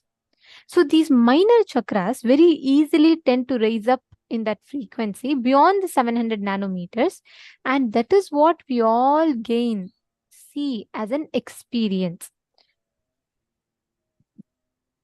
See, it is a very clear science, extremely advanced science, something that we all don't get to hear ever, right? Normally itself, according to science, like there are certain frequencies that you can actually see where that's the only visible range of light. Definitely we all would have come across this in the science, where we are learning about the visible range, visible frequency of light, how why the infrared rays or the ultraviolet rays are not really visible to us, because they are beyond the human's visible frequency. That's a visible spectrum. You call it as a visible spectrum of light. This visible, same way you have certain clear audible spectrum, like there are only certain sounds, only to certain decibels you can hear the sounds. Nothing beyond that decibels, nothing that is higher than that, meaning ultrasonic or infrasonic. The frequency or the decibels, when the decibels go below a certain frequency of sound, you don't hear it anymore. So this calculation, like this visible spectrum, you find it in science, right? We use it to identify, like we learn about our neighboring planets. We learn about, like right now, there's a big study that is getting conducted about the sun and what is happening around the sun. And just by studying these waves that are not actually visible to our eyes. So there is a lot of studies that are being conducted of what range or frequencies of waves exist beyond just the visible range. That's one. There's one more. Our body itself can raise to those higher frequencies. That science is what Swamiji is teaching to us as Navakanda Yoga Samādhi, where certain minor chakras in our body, and we have 7 major chakras and 7 minor chakras. These 7 minor chakras, which are located in our body, the moment the body starts going into Samadhi higher and higher, the minor chakras that are located in 9 areas, 9 regions of our body, raise to such high frequency where it just becomes invisible. I still remember one of the Adinavasis, she had shared a very powerful experience. Once when Swamiji was going into Samadhi, actually there was one person who was very badly injured, and exactly when Swamiji was about to go to Samadhi, this Adinavasi went to Swamiji and requested Swamiji to bless him. And Swamiji said, okay, don't worry, I'll take care. And I'm healing him I'll go into Samadhi and I'll heal him. And Swamiji goes into Samadhi. After some time, she gets a call again that the person is very, very, very serious. Like he is in a very critical condition. So she just went to again ask Swamiji, but Swamiji was in high Samadhi. When she went to ask Swamiji, she saw that like literally Swamiji was not even visible. All she could see was intense light. And the moment like she saw that intense light, exactly at that time, in just a few seconds, she's getting a message from the hospital saying that suddenly, all of a sudden, some miracle happened and the person is starting to regain consciousness. The person's life is now secure. And she saw Swamiji in that state. She said she actually got really scared and she ran out of the place. And after Swamiji settled down from Samadhi, she asked Swamiji. Swamiji laughed and said, that's why I tell you guys not to come when I'm in Samadhi. Because like when I'm in Samadhi, I'm actually connecting through the cosmic body and healing him. So it's not a joke. See, that science, that amazing sacred science, Swamiji is giving to us as Navakanda Yoga Samādhi. Nirvikalpa Samadhi, what we all learned first. When you go into that ultimate state of unclutching, and when that unclutching state becomes eternal in you, Sada Nirvikalpa Samadhi, the perpetual completion space and unclutching space starts manifesting through you. And when that unclutching space is manifesting, that's what you call it as Nirvikalpa Samadhi. So when your consciousness ripens, you achieve Nirvikalpa Samadhi. But only when your body is ready, you can experience Navakanda Yoga Samādhi. So Navakanda Yoga Samādhi is much more advanced because it not just involves your consciousness, but it also involves your body. Okay, I have a question. Michelle Chong was asking, when Paramashiva tests your will persistence, does he create obstacles for you? Okay, Michelle, one thing, first and foremost thing. First, Paramashiva empowers you. He makes you so strong, fills you with so much of will persistence. He makes sure you are ready for it. Then, when he tests you, he creates all kinds of leelas. But even at that time, when you say, Oh Prabhu, oh my Paramashiva, I know it is you who is testing my will persistence. After all, you have given me this will persistence, and I know that it is you who's doing it. Suddenly, you will see how he reveals himself to you and saves you out of it. He does test your will persistence. Even if you think, no, it will be too hard for me. At that point, look, so many obstacles will come, then I might fail. Even if you fall, where will you fall? Only at his lap, here, when he's holding you, and let's say he's just lifting you and trying to test your will persistence. Even if you fall, maximum, your worst fall will only be falling on his lap. Understand? So, testing will persistence, do not take it as how we normally understand as, oh God, if my will persistence gets tested, I don't even have so much will persistence. Even if I decide one thing in the morning, by evening my mood changes. What to do? I don't have. Why will Paramashiva test me? Relax. He will only empower you first. And only after he feels you are ready, he will test your will persistence. Don't worry. He will always empower you. Understand, even actually, how many of you have been to KAILASA, Toronto, in Canada? The temple in KAILASA in Toronto. How many?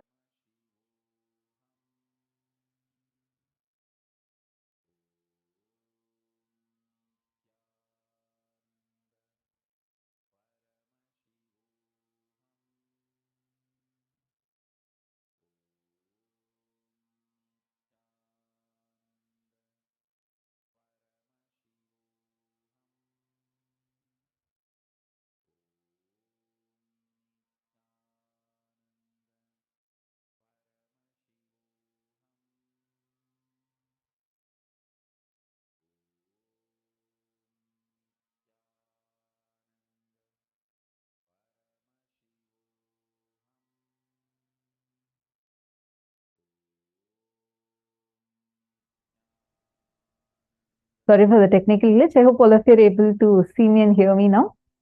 Yes. So I was telling Mom Michelle, understand, he empowers you. Who all have been to this KAILASA Toronto? Anyone who has been to this temple in Canada? Swamiji's temple in Canada?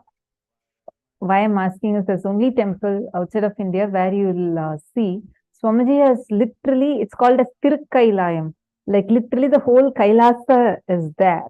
Very beautifully, Swamiji has installed deities.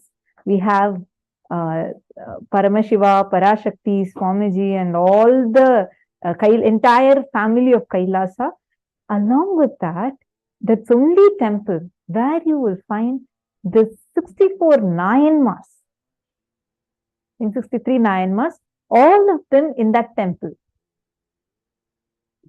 Nayanmas are great devotees of Paramashiva. They are worshipped as deities itself.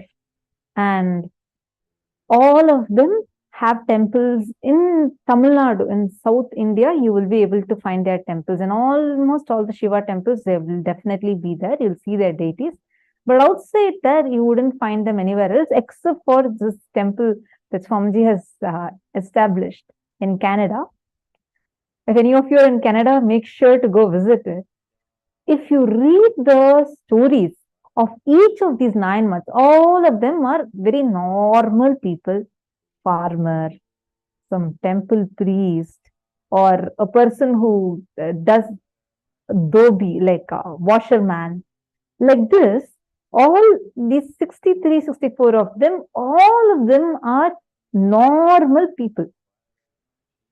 But they're so greatly devoted to Paramashiva, and Paramashiva has given them the status of becoming his Nayanmar as the greatest devotees of Paramashiva, and they're worshipped till date. If you read all of their stories, Ma Michelle Chongo, I just want to tell you, all of them got this status and state only after Paramashiva tested their will persistence. I'll tell you one very nice story. This is this Pillai Kari Tin Lila. Like, so Sirutunda Nayanar was his name. Okay.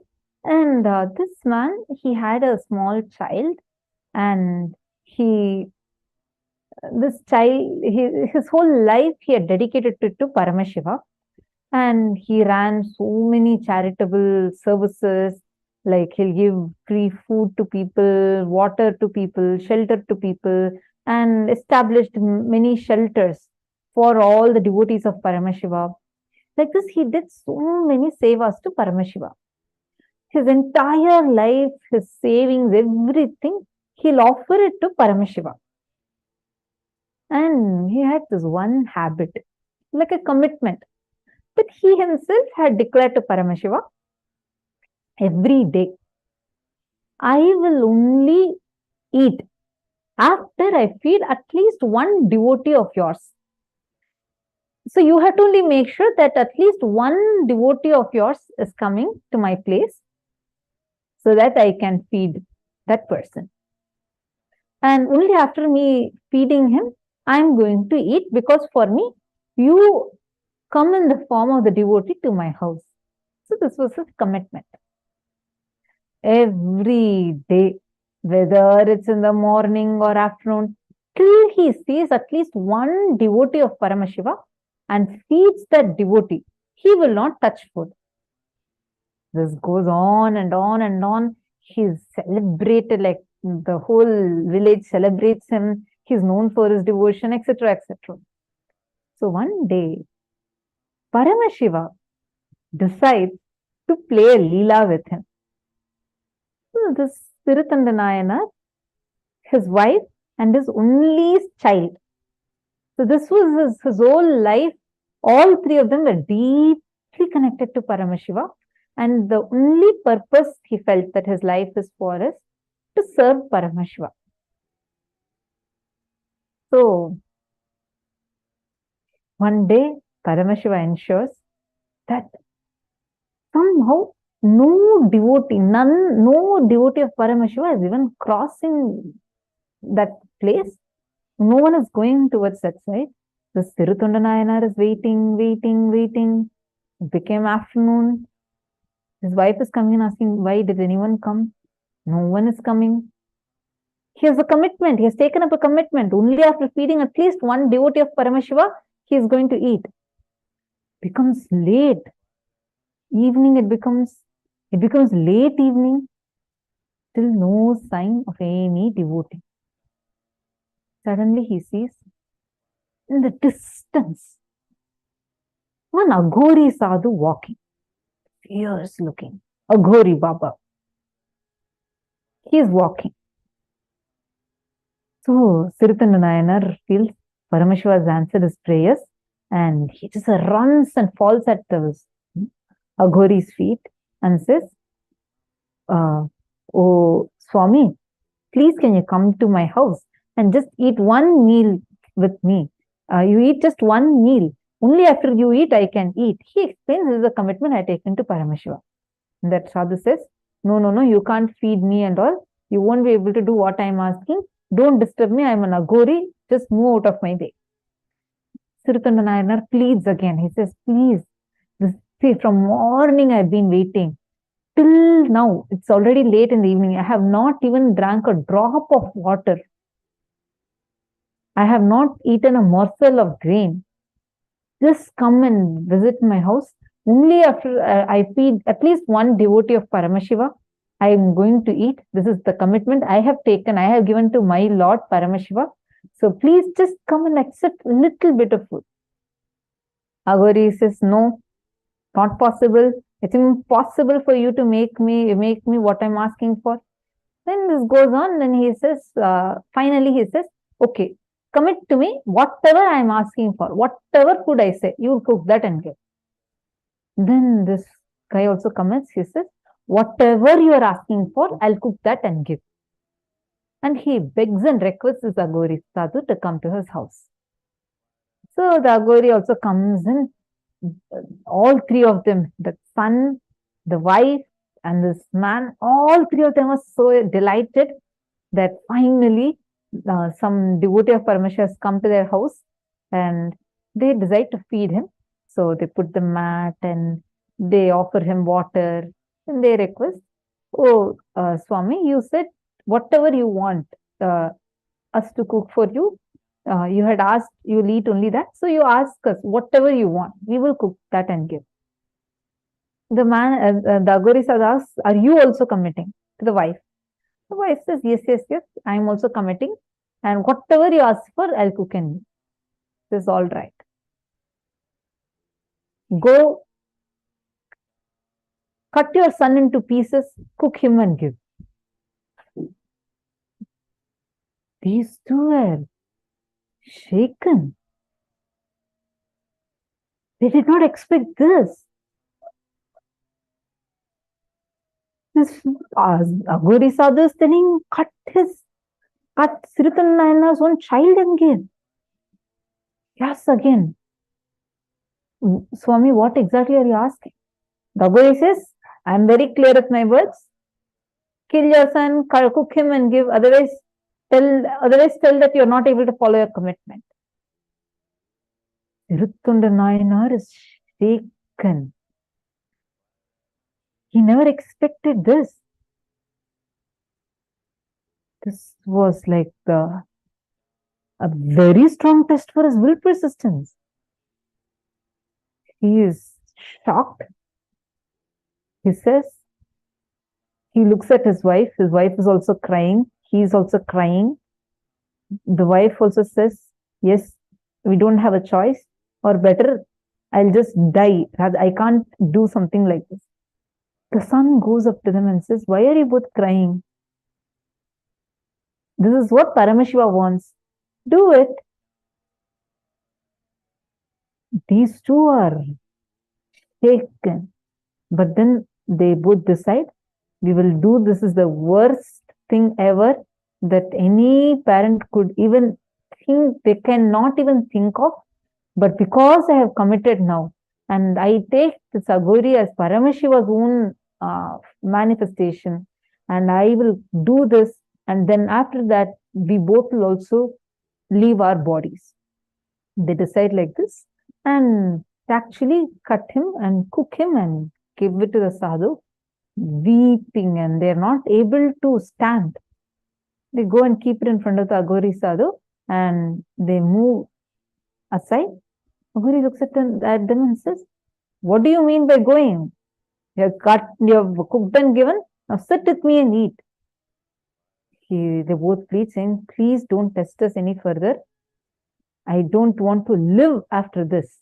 I can't even imagine what I have done right now. The Aghori says, no, I want you also to sit and eat with me and get your son to eat with me. They both are puzzled. They're like, what are you talking? You just made us cook him into food and give it to you. And now you're asking to get my dead son back to life? What do you mean?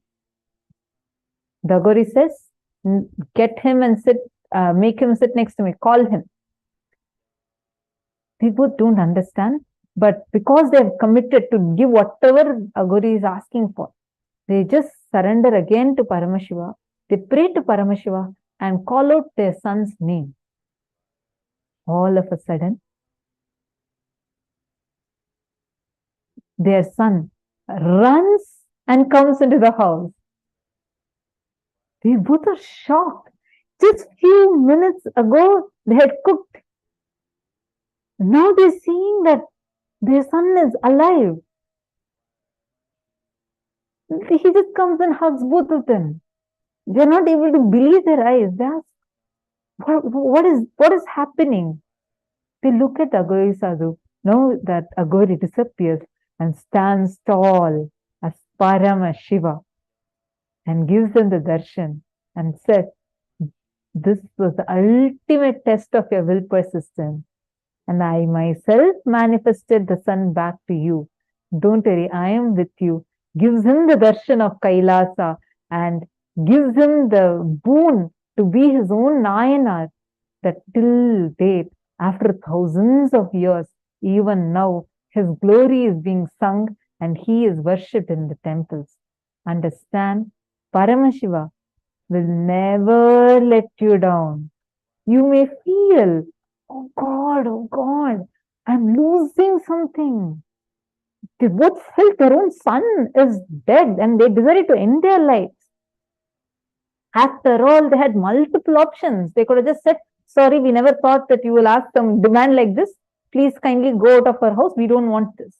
Or they could have told, no, I just took it as my commitment. After all, I went and declared only to Paramashiva as that to deity. How do I know if Paramashiva even listened to my commitment? One day, after all, I followed this for so many years. One day, if I eat little food, Paramashiva will not get angry. They didn't speak for themselves and for Paramashiva. No. He was there with his commitment, with the will persistence. That will persistence is also Paramashiva's boon. And Paramashiva played at that will persistence. If Paramashiva just came and gave blessings to him and gave darshan to him, today we will not be worshipping or even remembering about him, Sirutanda Nayanar. But we have temples where the Sirutanda Nayanar is worshipped. It's not because of the charitable services he did, not even because the fasting he did for Paramashiva, not even because of patiently waiting that day without eating till that Paramashiva's devotee came.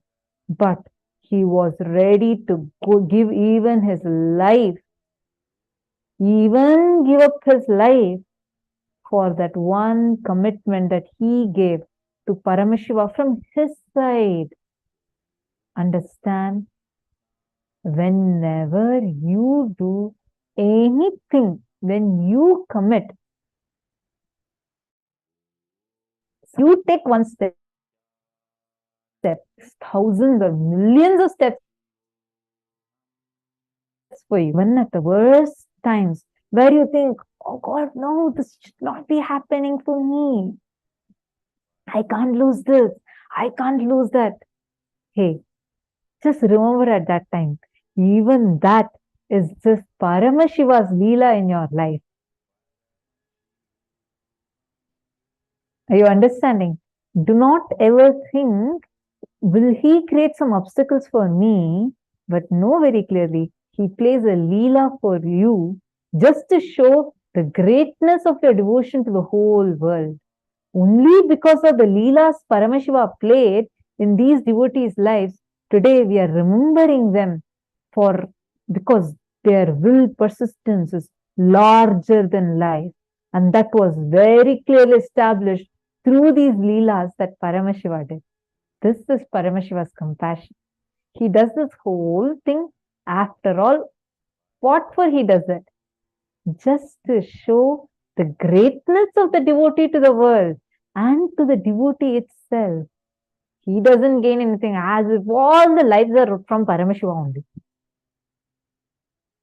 He decides he can take the life off like that and give the life just like that. He plays the Leelas just for us to celebrate those juicy memories. See, even in your own life, how many times Paramashiva has manifested for you like this. And even now when you remember back, you're like, oh God, that whole Leela, he just did it just to show me that he is there with me. Ma Maheshwari Kumaravinayagam has posted, she has seen the 63 Nayanmars sitting in the Toronto temple. And I'm talking about Ma Maheshwari. I'm talking about just one of those Nayanmars. Read the 63 Nayanmar stories. You will know how every one of them are tested for their will persistence. Istak has shared, that is really will persistence. Too much trust and decision, integrity and something else. That is another level devotion. My Istak, Swamiji would give us, bestow us with that devotion, and he will play with us.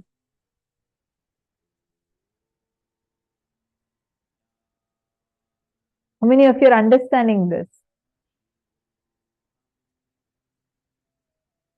I see some of you crying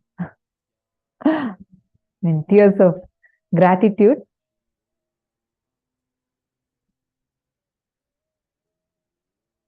Ma Wanja Liu. I see her clapping and so excited. I saw throughout the whole thing, she was just tearing up, and enjoying. Thank you, Ma Michelle. Happy that you understood. Thank you for bringing up that question.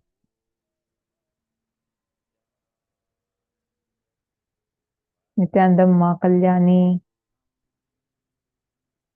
Do we enter the Samadhi by meditating? Dhanyar Bhatyaraya, through initiation. You enter that through initiation.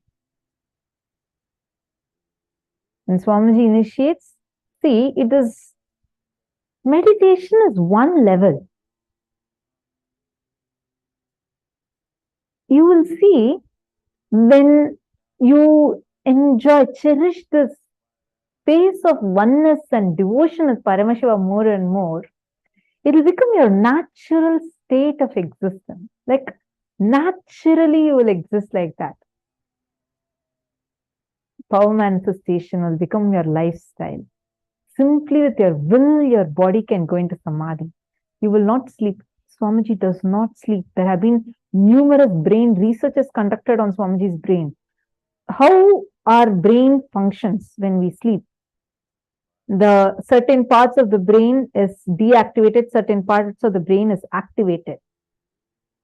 But when the study was conducted on Swamiji's brain, the doctors were shocked because every time they put the sensor, it showed like no activity. Suddenly it will show high frequency, but no activity. They thought that the sensor is not working. They did this QEEG machine scanning on Swamiji's brain and PET scan also. So they were like trying. The doctor thought that this machine is not working properly. He replaced it 3-4 times and made it as more and more sensitive sensors. But the results are just mind-boggling because Swamiji enters only into the state of Samadhi. And anyone of you who have been in courtyard, especially when during this 2016, 2017 times, around Swamiji, through the Nithyananda Yogam program, any one of you? Because you would definitely know what I'm talking about. Because when Swamiji is in Samadhi, the way how people will be experiencing, whether the space or the kind of powers that will start manifesting, just be phenomenal. It will be like you'll enjoy it in a completely different level because Swamiji's space will start manifesting in all of us. So it's actually it will be very different. See, when you're sitting in darshan, irrespective of wherever you're sitting, how we enjoy it, right? Like the space, what we experience. The space around Swamiji, when Swamiji is entering into Samadhi, will be completely different. We'll all be sitting in courtyard and Swamiji will be on Swamiji's swing. All the Balasans will be sitting and Nithyananda Yogam program participants will be sitting. Swamiji would have just initiated all of us into power manifestation and Swamiji will just enter into Samadhi. The whole space will just, the very space will be so vibrant and powerful. Suddenly we'll see everywhere the power manifestation will be happening, like left, right and center. Everyone will be clapping and saying, Swamiji, I manifested. Swamiji will be in Samadhi with that wide smile. So it'll be an altogether different way of, you'll enjoy it in different level. Your whole being will cherish and relish it. So Samadhi, more and more you connect with Swamiji, simply you will enter into that space. You can do this unclutching meditation. Definitely it will help you. It will raise you to this Nirvikalpa Samadhi. But enjoy more and more, cherish more and more your sweet space, that oneness space with Swamiji. That will be the best way you can directly start manifesting the state of Samadhi, because it can only be gifted to you. It can never be achieved by you. It's not through sadhana. It comes as a prasada for us. Are all of you understanding? Pankaj Kankaraya is saying, there is a similar story of King Morar Dhwaj, tested by Lord Krishna. Oh, wow. I think definitely there are many stories like this, Ayya. In Hinduism, let's say Hinduism is like whatever spiritual path you choose in Hinduism, you will always have these references in multiple levels. And that's what Swamiji calls as Apta Pramanas.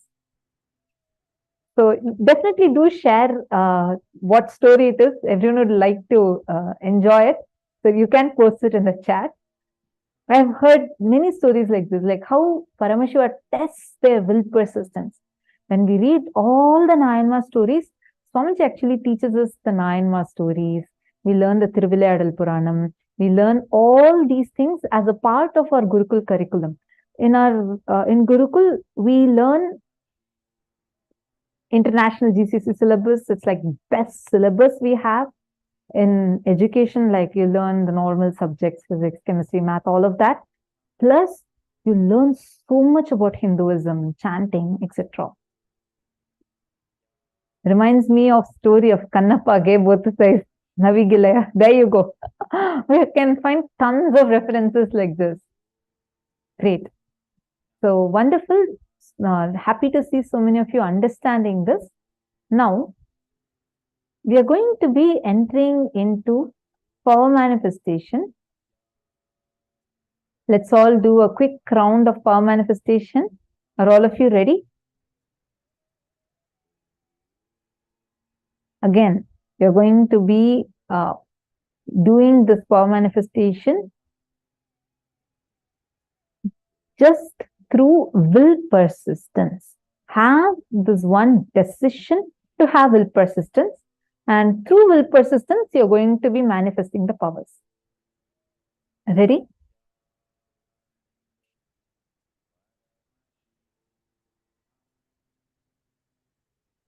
Now we are going to be manifesting the power of levitation and materialization. Both of these are advanced powers, but don't worry. Connect to Swamiji intensely with the decision that you want to levitate yourself. Sitting in Padmasana really helps for levitation. Sit in Padmasana. There are various stages of levitation. First, psychological levitation, where you feel immensely light inside of you. Physically, your body is not moving, but inside of you, you feel completely light. There's one more, where your body feels like too heavy than its normal weight, like it's completely pulled down. And there's one more where you levitate off in the air. And you can raise yourself. The first level is where you jump, like literally in Padmasana, your body automatically, you will not use your conscious effort. Automatically it has to jump. That is levitation. And when it enters into higher and higher frequency, you will be able to actually float in air. Anyway, so now today we are going to just be doing this levitation, and keep your hands, check your hands completely, make sure it's completely clean, and you're going to be teleporting Bhasma. Understand? This is not in your hands. You're just going to connect to Swamiji with the will for, see, anything can be converted. Energy can be converted into matter. Matter can be converted into energy. Teleportation is where the matter is converted into energy, and that energy comes back in your palms or hands, wherever you choose, and it materializes itself. It turns back into matter, into that shape. So that's how the teleportation happens. There are tons of times Swamiji has demonstrated this power and shown to us. And many disciples of Swamiji is initiated to manifest this power of materialization. Here all of you can see, this is a picture of a conch that was teleported by Swamiji's guru, Yogiraj Yogananda Puri, from his home, the yoga guru of Swamiji. And in front of Swamiji was just a very small kid. In front of everyone's eyes, Raghupati Yogi had materialized. Raghupati Yogi's son said, "Father, that conch is missing from the puja items." And he replied, "I told you it has reached where it needs to reach." Actually, this is even there in the son's interview as an eyewitness testimonial. It is there. Now, we all are going to be manifesting this very power. We are going to play the Mahavakya, do intense unclutching. First, choose what exactly you want to do. Pray to Swamiji where you are wanting to levitate, as well as you are going to be materializing Bhasma in your palms. Going to materialize Vibhuti, Bhasma on your palms. Just keep that as a will inside of you first. Chant Mahavakya, pray to Swamiji for it. Then sit as much as possible, sit in Padmasana. Lock your palms like this. And when we'll start playing Mahavakya, just close your eyes and do intense unclutching, where you're not going to create a thought. Do not sustain a thought. Do not destroy a thought. Just unclutch from it. Witness it. Don't get attached to any thought. Do not react to any thought. Do not cherish any thought. Whether it's a good thought, bad thought, don't even judge. Don't even entertain anything with it. You're just going to unclutch and you will see how the materialization starts happening. Now please start.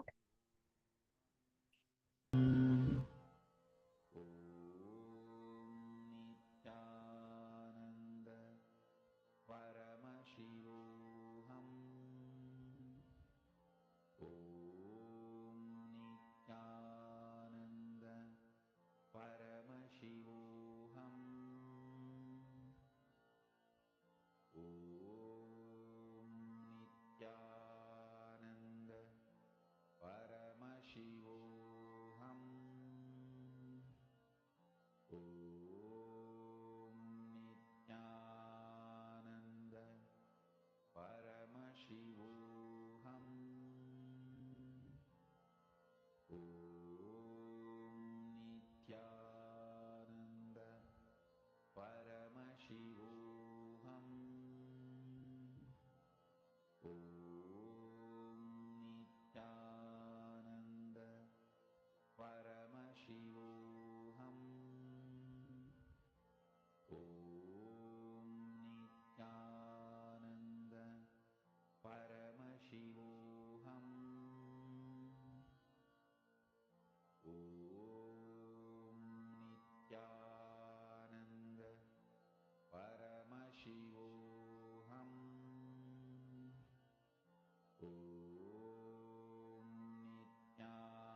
Om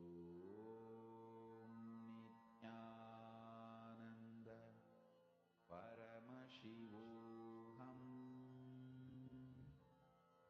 Om Nithyananda Paramashivoham. Om Nithyananda Paramashivoham. Om Nithyananda Paramashivoham. Om Nithyananda Paramashivoham. Om Nithyananda Paramashivoham. Om Nithyananda Paramashivoham. Om Nithyananda Paramashivoham. Om Nithyananda Paramashivoham. Om Nithyananda Paramashivoham.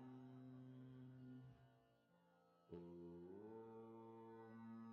Nithyananda Paramashivoham. Om Nithyananda Paramashivoham. Om Nithyananda Paramashivoham.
Om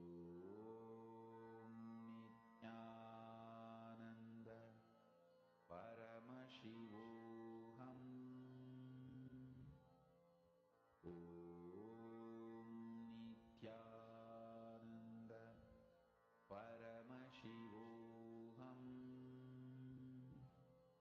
Om Nithyananda Paramashivoham. Om Nithyananda Paramashivoham.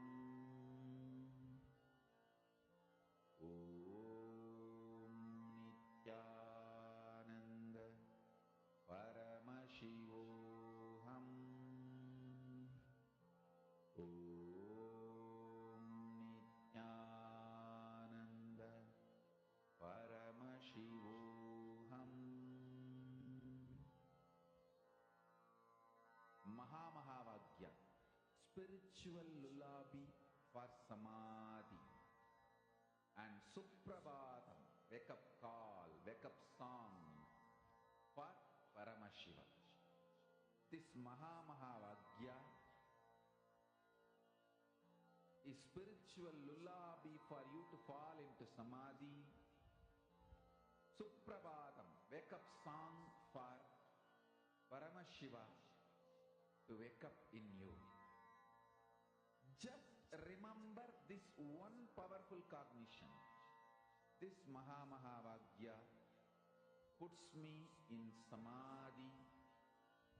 This is spiritual lullaby for Samadhi, and Suprabhatam, wake up song for Paramashiva in me. For Paramashiva to manifest. With this one spiritual powerful cognition, chant this Mahamahāvagya.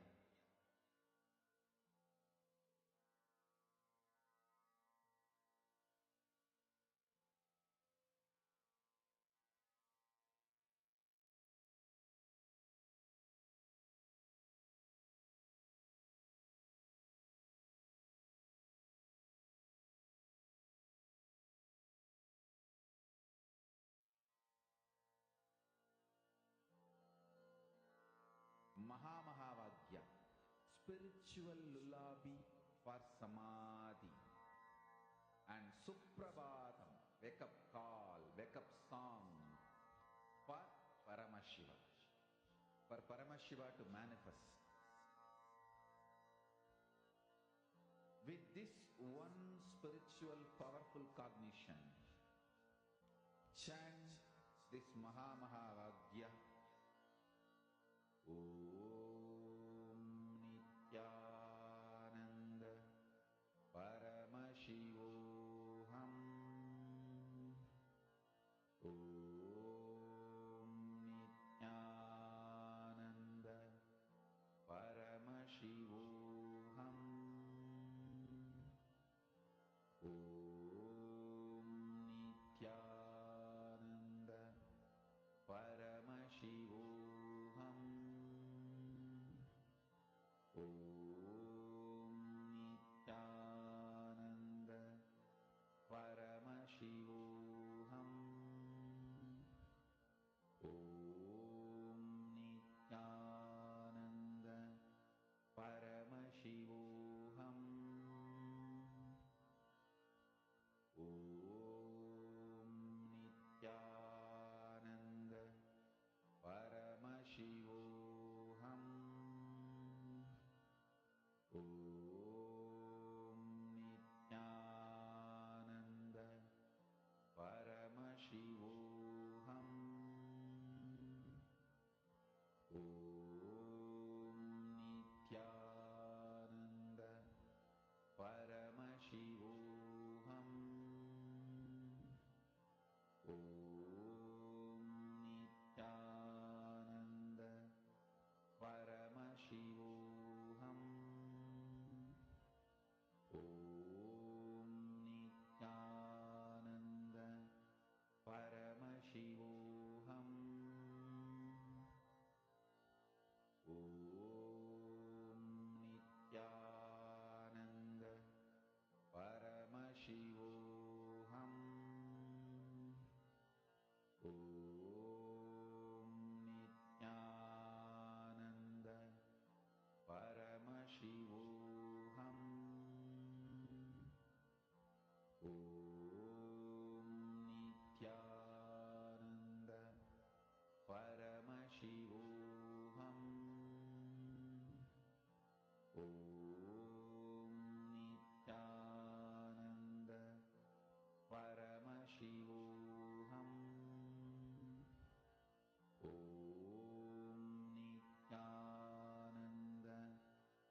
Now, slowly, please relax.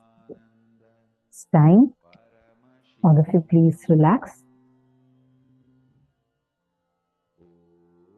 Please settle down and check your palms now.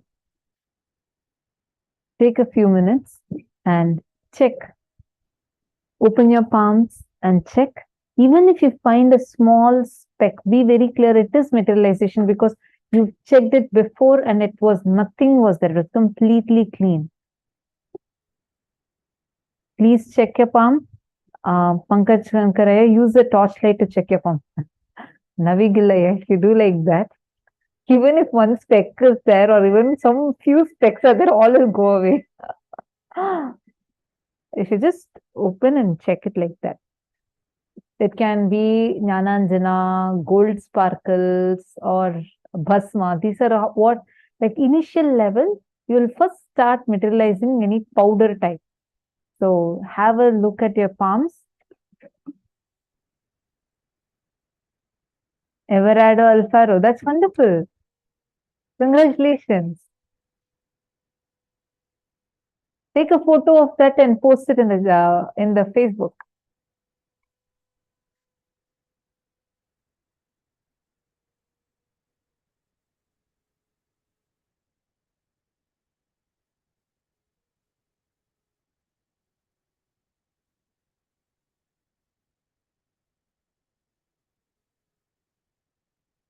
Okay, wonderful. Now, you all were trying to levitate, right? We all were sitting and trying to manifest this power of levitation. What is the science behind this? How many of you know? Actually, one of the most powerful power that all of us carry. You have, I have, every one of us have. Which is unique for human beings especially to be able to harness this power. But unfortunately, we all have been brainwashed to believe that we can't do this, we can't do that, and we have not been utilizing it. It's sleeping inside all of us. What is it? Come on, take power or Shakti in all of us.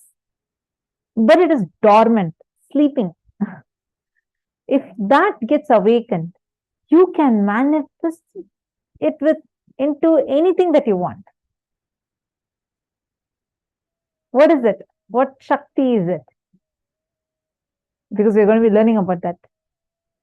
Ming So Sheng. You manifest holy ash and means Bhasma and gold powder. Wow.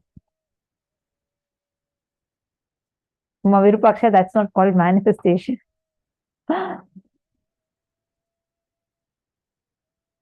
See, you can actually sit. See, every time you are sitting, you do not have a conclusion that, oh God, I tried it too many times. It's not going to come for me. Do not carry that conclusion. Sit every time like you're sitting for the very first time. And connect to Swamiji, you will start materializing. So tiny, it took so long to find my Vanshali. See, more and more you sit into the power manifestation, you'll actually really start manifesting it. Very powerfully, you start manifesting it. Okay, now, come on, all of you take a moment and tell me what is it that we are going to, which session are we going to be entering into? This is literally your inner potential energy. What is it? We are going to be learning about your inner potential energy. What is it called as?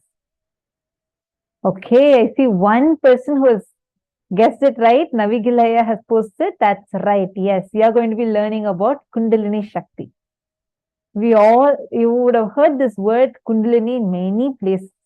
But what is it exactly?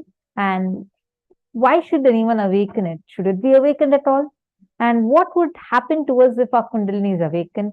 All those things Swamiji is now going to be revealing to us in this session. Let's now listen to the revelation from Swamiji.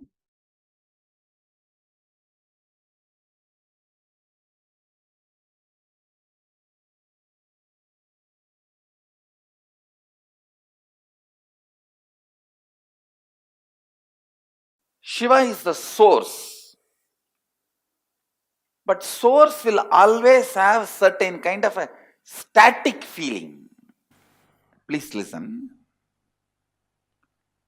All source material will have certain kind of a just being static. But making the source material active, like an atom, that is a source material. But if it is static, it is not going to be directly useful. Either it has to break and become active, or join with another one atom and become active. All of you understand what I am saying?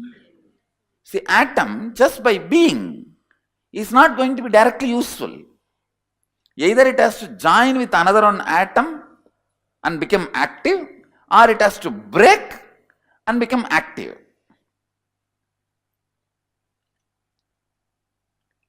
Only when it becomes active, it is directly radiating energy, power, does what we want.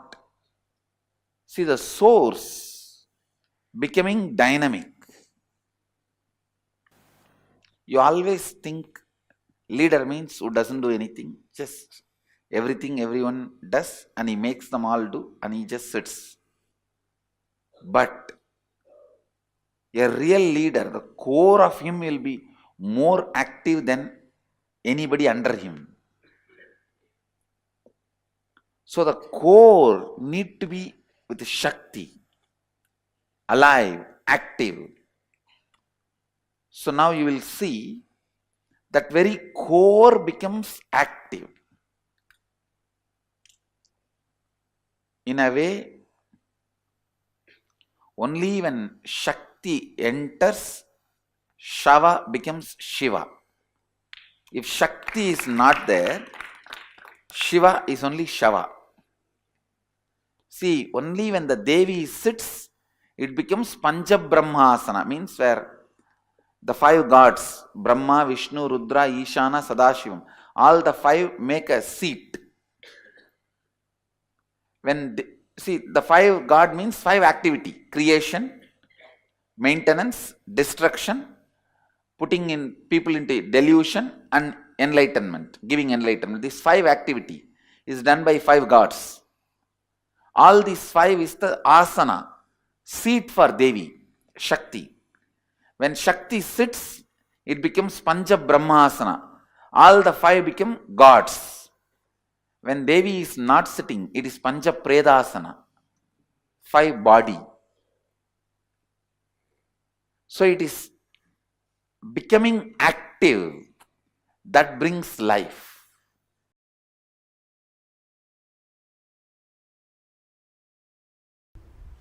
The excitement created by verbalization, excitement infused by visualization, excitement infused by the Kundalini awakening, your consciousness waking up. These are the three levels of Shaktipada you go through. Every day in your life, these three Shaktipada, any one you go through, or all three. But always in these three something will be happening. If all the three are not happening, you will not be alive. You will be in depression. Literally dead, waiting for the breathing to stop. Waiting for the breathing to stop. These three fuels. Verbalization instigated excitement. Visualization instigated excitement. Kundalini instigated power. In these three, any one Shaktipada will be always happening in your life. Without all these three, you can't be alive. If all these three are not there, that's what I call depression or depression. To make it more raw. Stuck.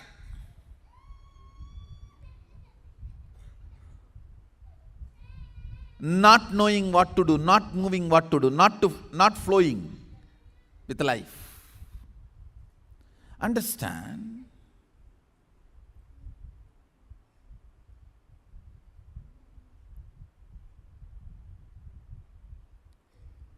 More and more getting comfortable with the Kundalini based excitement and functioning is Ishwaratva. Listen. Verbal inspiration, if it makes you functional, you will be a very logical person. Doing all the logical work, you will be so excited and you will be almost like a settled, you are in your best. I have seen few people. All they need is just a microphone. You don't even need to put volume. And they don't need people in front. Just a microphone and imagination that they can talk and people are there in the front. Enough. They are in their best. They don't care whether the people in the front are sleeping, sitting, listening. No, nothing matters.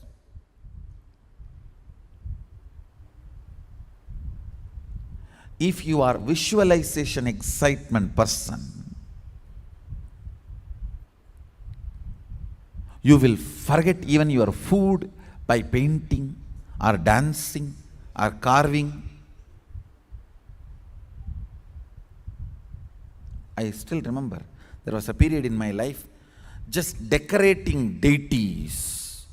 I'll forget day and night. I tell you, decorating deities physically and taking care of the cows physically is one of the best vatavarana for your muscle memory and biomemory.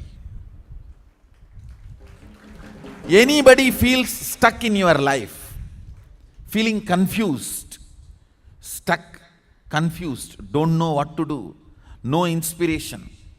Understand, when you don't have inspiration and you want to hold on to your outer identity, you want to continue to keep up your makeup and arrogance, you become worst cunning. Now, you have to make up for all your failures by lying.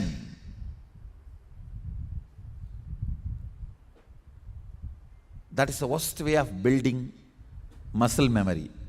But I tell you, the best way of building muscle memory and biomemory, when you take care of the cows, you see, please understand, cow is not something I am talking about because I am born in Hindu tradition. Please understand, the very biomemory, muscle memory, DNA of the cow awakens certain energy in you,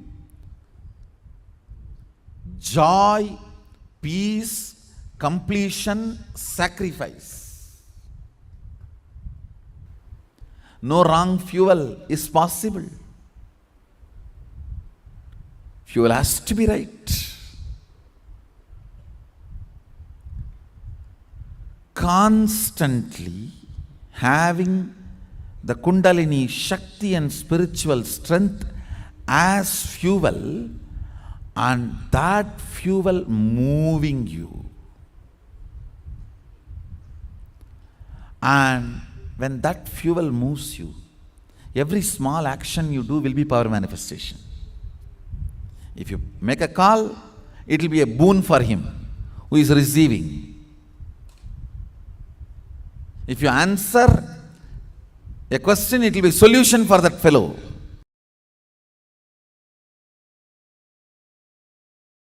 Conscious resources.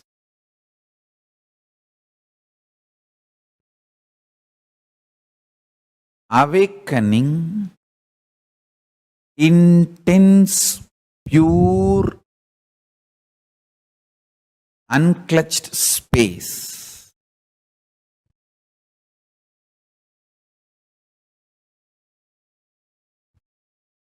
Listen to these two words, conscious resources, awakening pure, unclutched space. These two supports one another. If you start manifesting power, conscious resource, that inspires you to unclutch. Unclutching makes you experience more conscious resources. More conscious resources makes you more unclutched. Like a Nirahara Samyama is one of the conscious resource. Ability to deal when your stomach is throwing tantrum. I need food, I need pizza, I need burger. Ability to handle your stomach when it throws tantrum is a conscious resource. And that inspires you to unclutch. And unclutching makes you manifest more conscious resources and makes you manifest powers. When you manifest power, you know the Kundalini Shakti oozing out from inner space and does wonderful, miraculous things around you.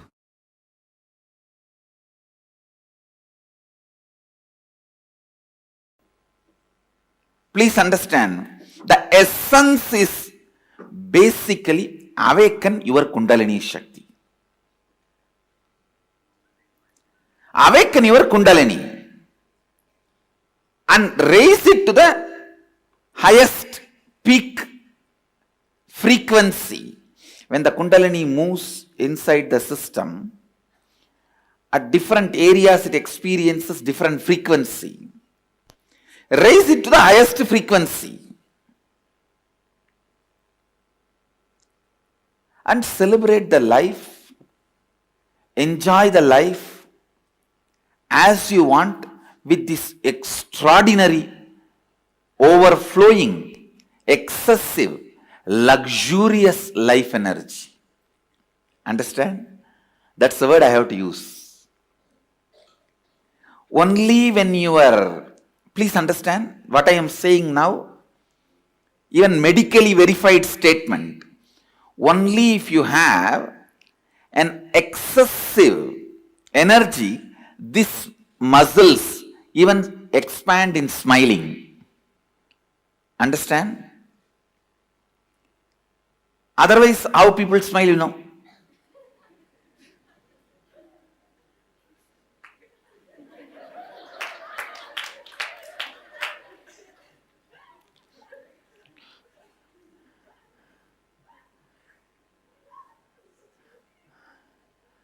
Now I am telling you, life should be lived with luxury of energy. I am telling you, if you think the car you drive, the chair you sit, and the house you live, that only demonstrates your luxury. That is the symbol of your luxury. You are cheated. You are just cheated. It is the luxurious energy you carried in your stomach, in your heart, in your throat, in your face, in your crown. That is luxury. That is the best luxury. I tell you, when you wake up in the morning, the energy you carry in your stomach is, are you carrying a cramp? Or are you carrying the gas? Or are you carrying an uncomfortable acidity feeling? What are you carrying in the stomach when you wake up? And by the time you get ready for your everyday routine, you remember your everyday, what is the energy you are carrying in your heart? The moment you remember, you have to go to your office, you have to meet your family, you have to meet your team, You have to meet your team, you have to meet your boss, you have to do your everyday actions. What is the experience you carry when you remember your everyday routine in your heart? What's the energy you feel near your chest? That decides whether you are living luxuriously or not.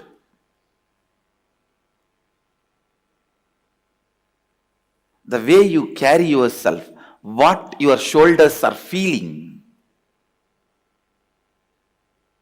Are you walking like this, almost collapsing, or are you carrying yourself? Drop yourself every day in highest Kundalini. I tell you, the definition of sleep, definition of sleep,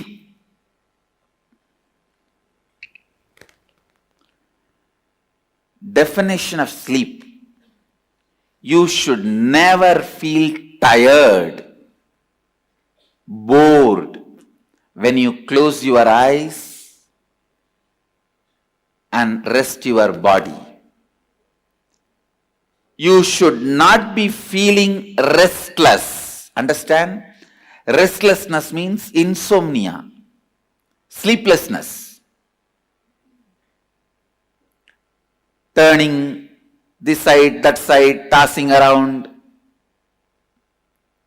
Neither you should be exhausted and drop yourself in the bed and fall asleep, nor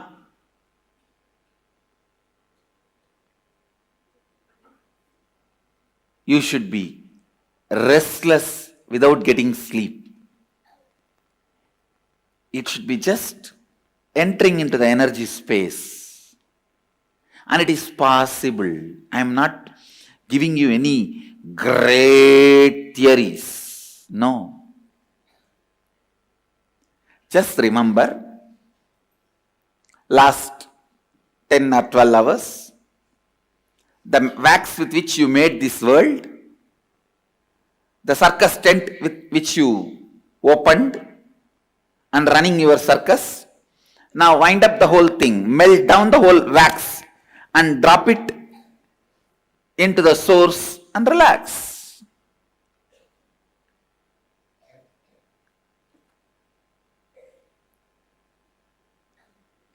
The circus tent, the poles and the cloth and the lamps, rings and the ringmaster, animals and the visitors, viewers, fans who are clapping and few people who are protesting that animals should not be tortured. Everybody is you. Every night when you are dropping into that space of powerfulness, remember, everybody is you. You are doing this drama. You already gave the script to all of them and playing the game. You are doing this drama. You have given the script. Just relax into that powerfulness which comes when you do completion. Every night before falling asleep, just complete whatever incompletions you remember and fall into that powerful space.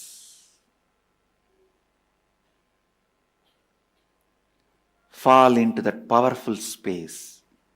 Neither you should be tired or bored or exhausted when you fall asleep, nor you should be restless, sleepless.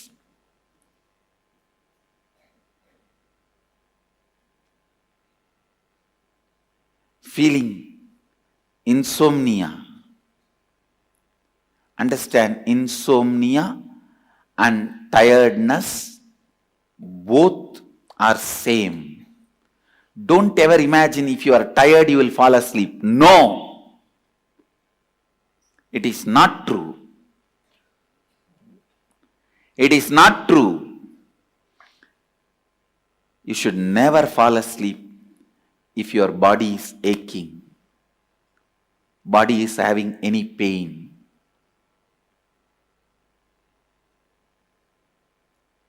Complete with all the physical, mental pains, boredom, all that. And just drop. Complete. When you fall asleep in the space of completion every night, your Kundalini will be raised to its peak. Because awakening the Kundalini and keeping it in its peak is more easy in the night time while you fall asleep than in the daytime. Because in the daytime, there are so many distractions. Even if you raise your Kundalini up, the moment you see your spouse, it comes down, tatak. And then you remember Anandagandha, this, that, completion, and bring it up. The moment you see your boss, tatak. And then you do something and tak, tak, tak, tak, tak, bring it up. The moment you see somebody who gave you the loan, thumb, down. It just goes up and down like a roller coaster. But in the night time, if you just relax into the space of completion and soak yourself, drop yourself in the Kundalini energy, listen, then you will just have the luxury of life energy, Kundalini. Luxury of the Kundalini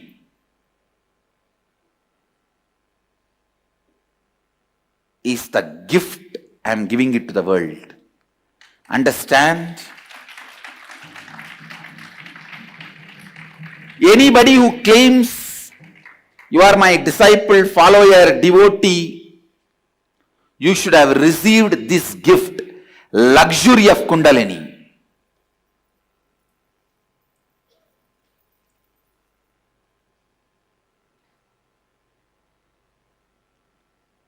Luxury of Kundalini. That's the right word I'll use.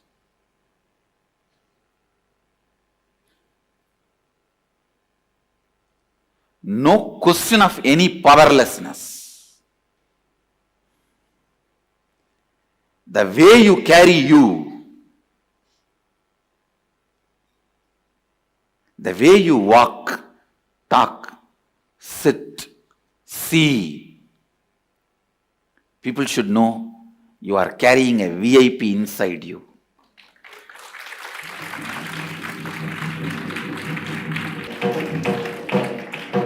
You are carrying somebody very important in your heart. When I had the enlightenment experience, first instruction Kuppamal gave me is this only. Around 2.5 days I was in that vast 360-degree experience. It will feel like as if the whole sky is centered on my Anandagandha. If I have to put a cartoon, huge, the whole sky, and I have to bring 2 lines and connect it to my Anandagandha. It will look like a huge balloon which is tied to my Anandagandha, and that balloon is the whole cosmos. She used to cook and feed me, and she also used to give a lot of uncooked herbs to prepare my body and keep my body stable. The first instruction she gave after 2.5 days, remember, Brahmaivaham. Please understand, she says, remember, this body is the vehicle of Brahman. cosmos. She did not tell me, Aham Brahmasmi. She said, Brahmaivaham. Means let this body is a vehicle of that Brahman. You are carrying the most important person in the world. Not VIP, very important person. MIP, most important person. Let's create a new word. Most important person. Brahmaivaham.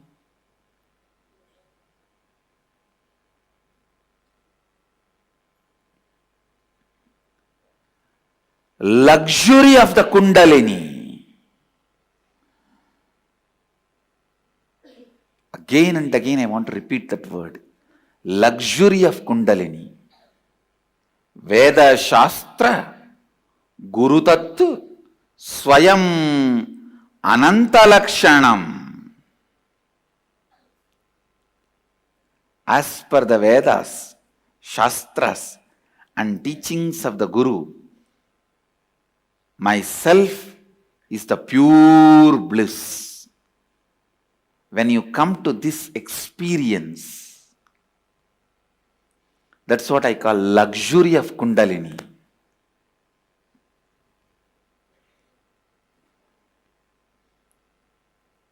How you carry your shoulders and neck every day when you walk out of your room to live your life. What you carry in your eyes to share with the world. Understand, whatever you carry in your eyes, nose, face, mouth, it gets shared with the world without even you pressing the share button.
Om Shiva, Om Shiva, Shiva, Shiva. All of you sit straight. I'll describe elaborately, detailed way, intensely,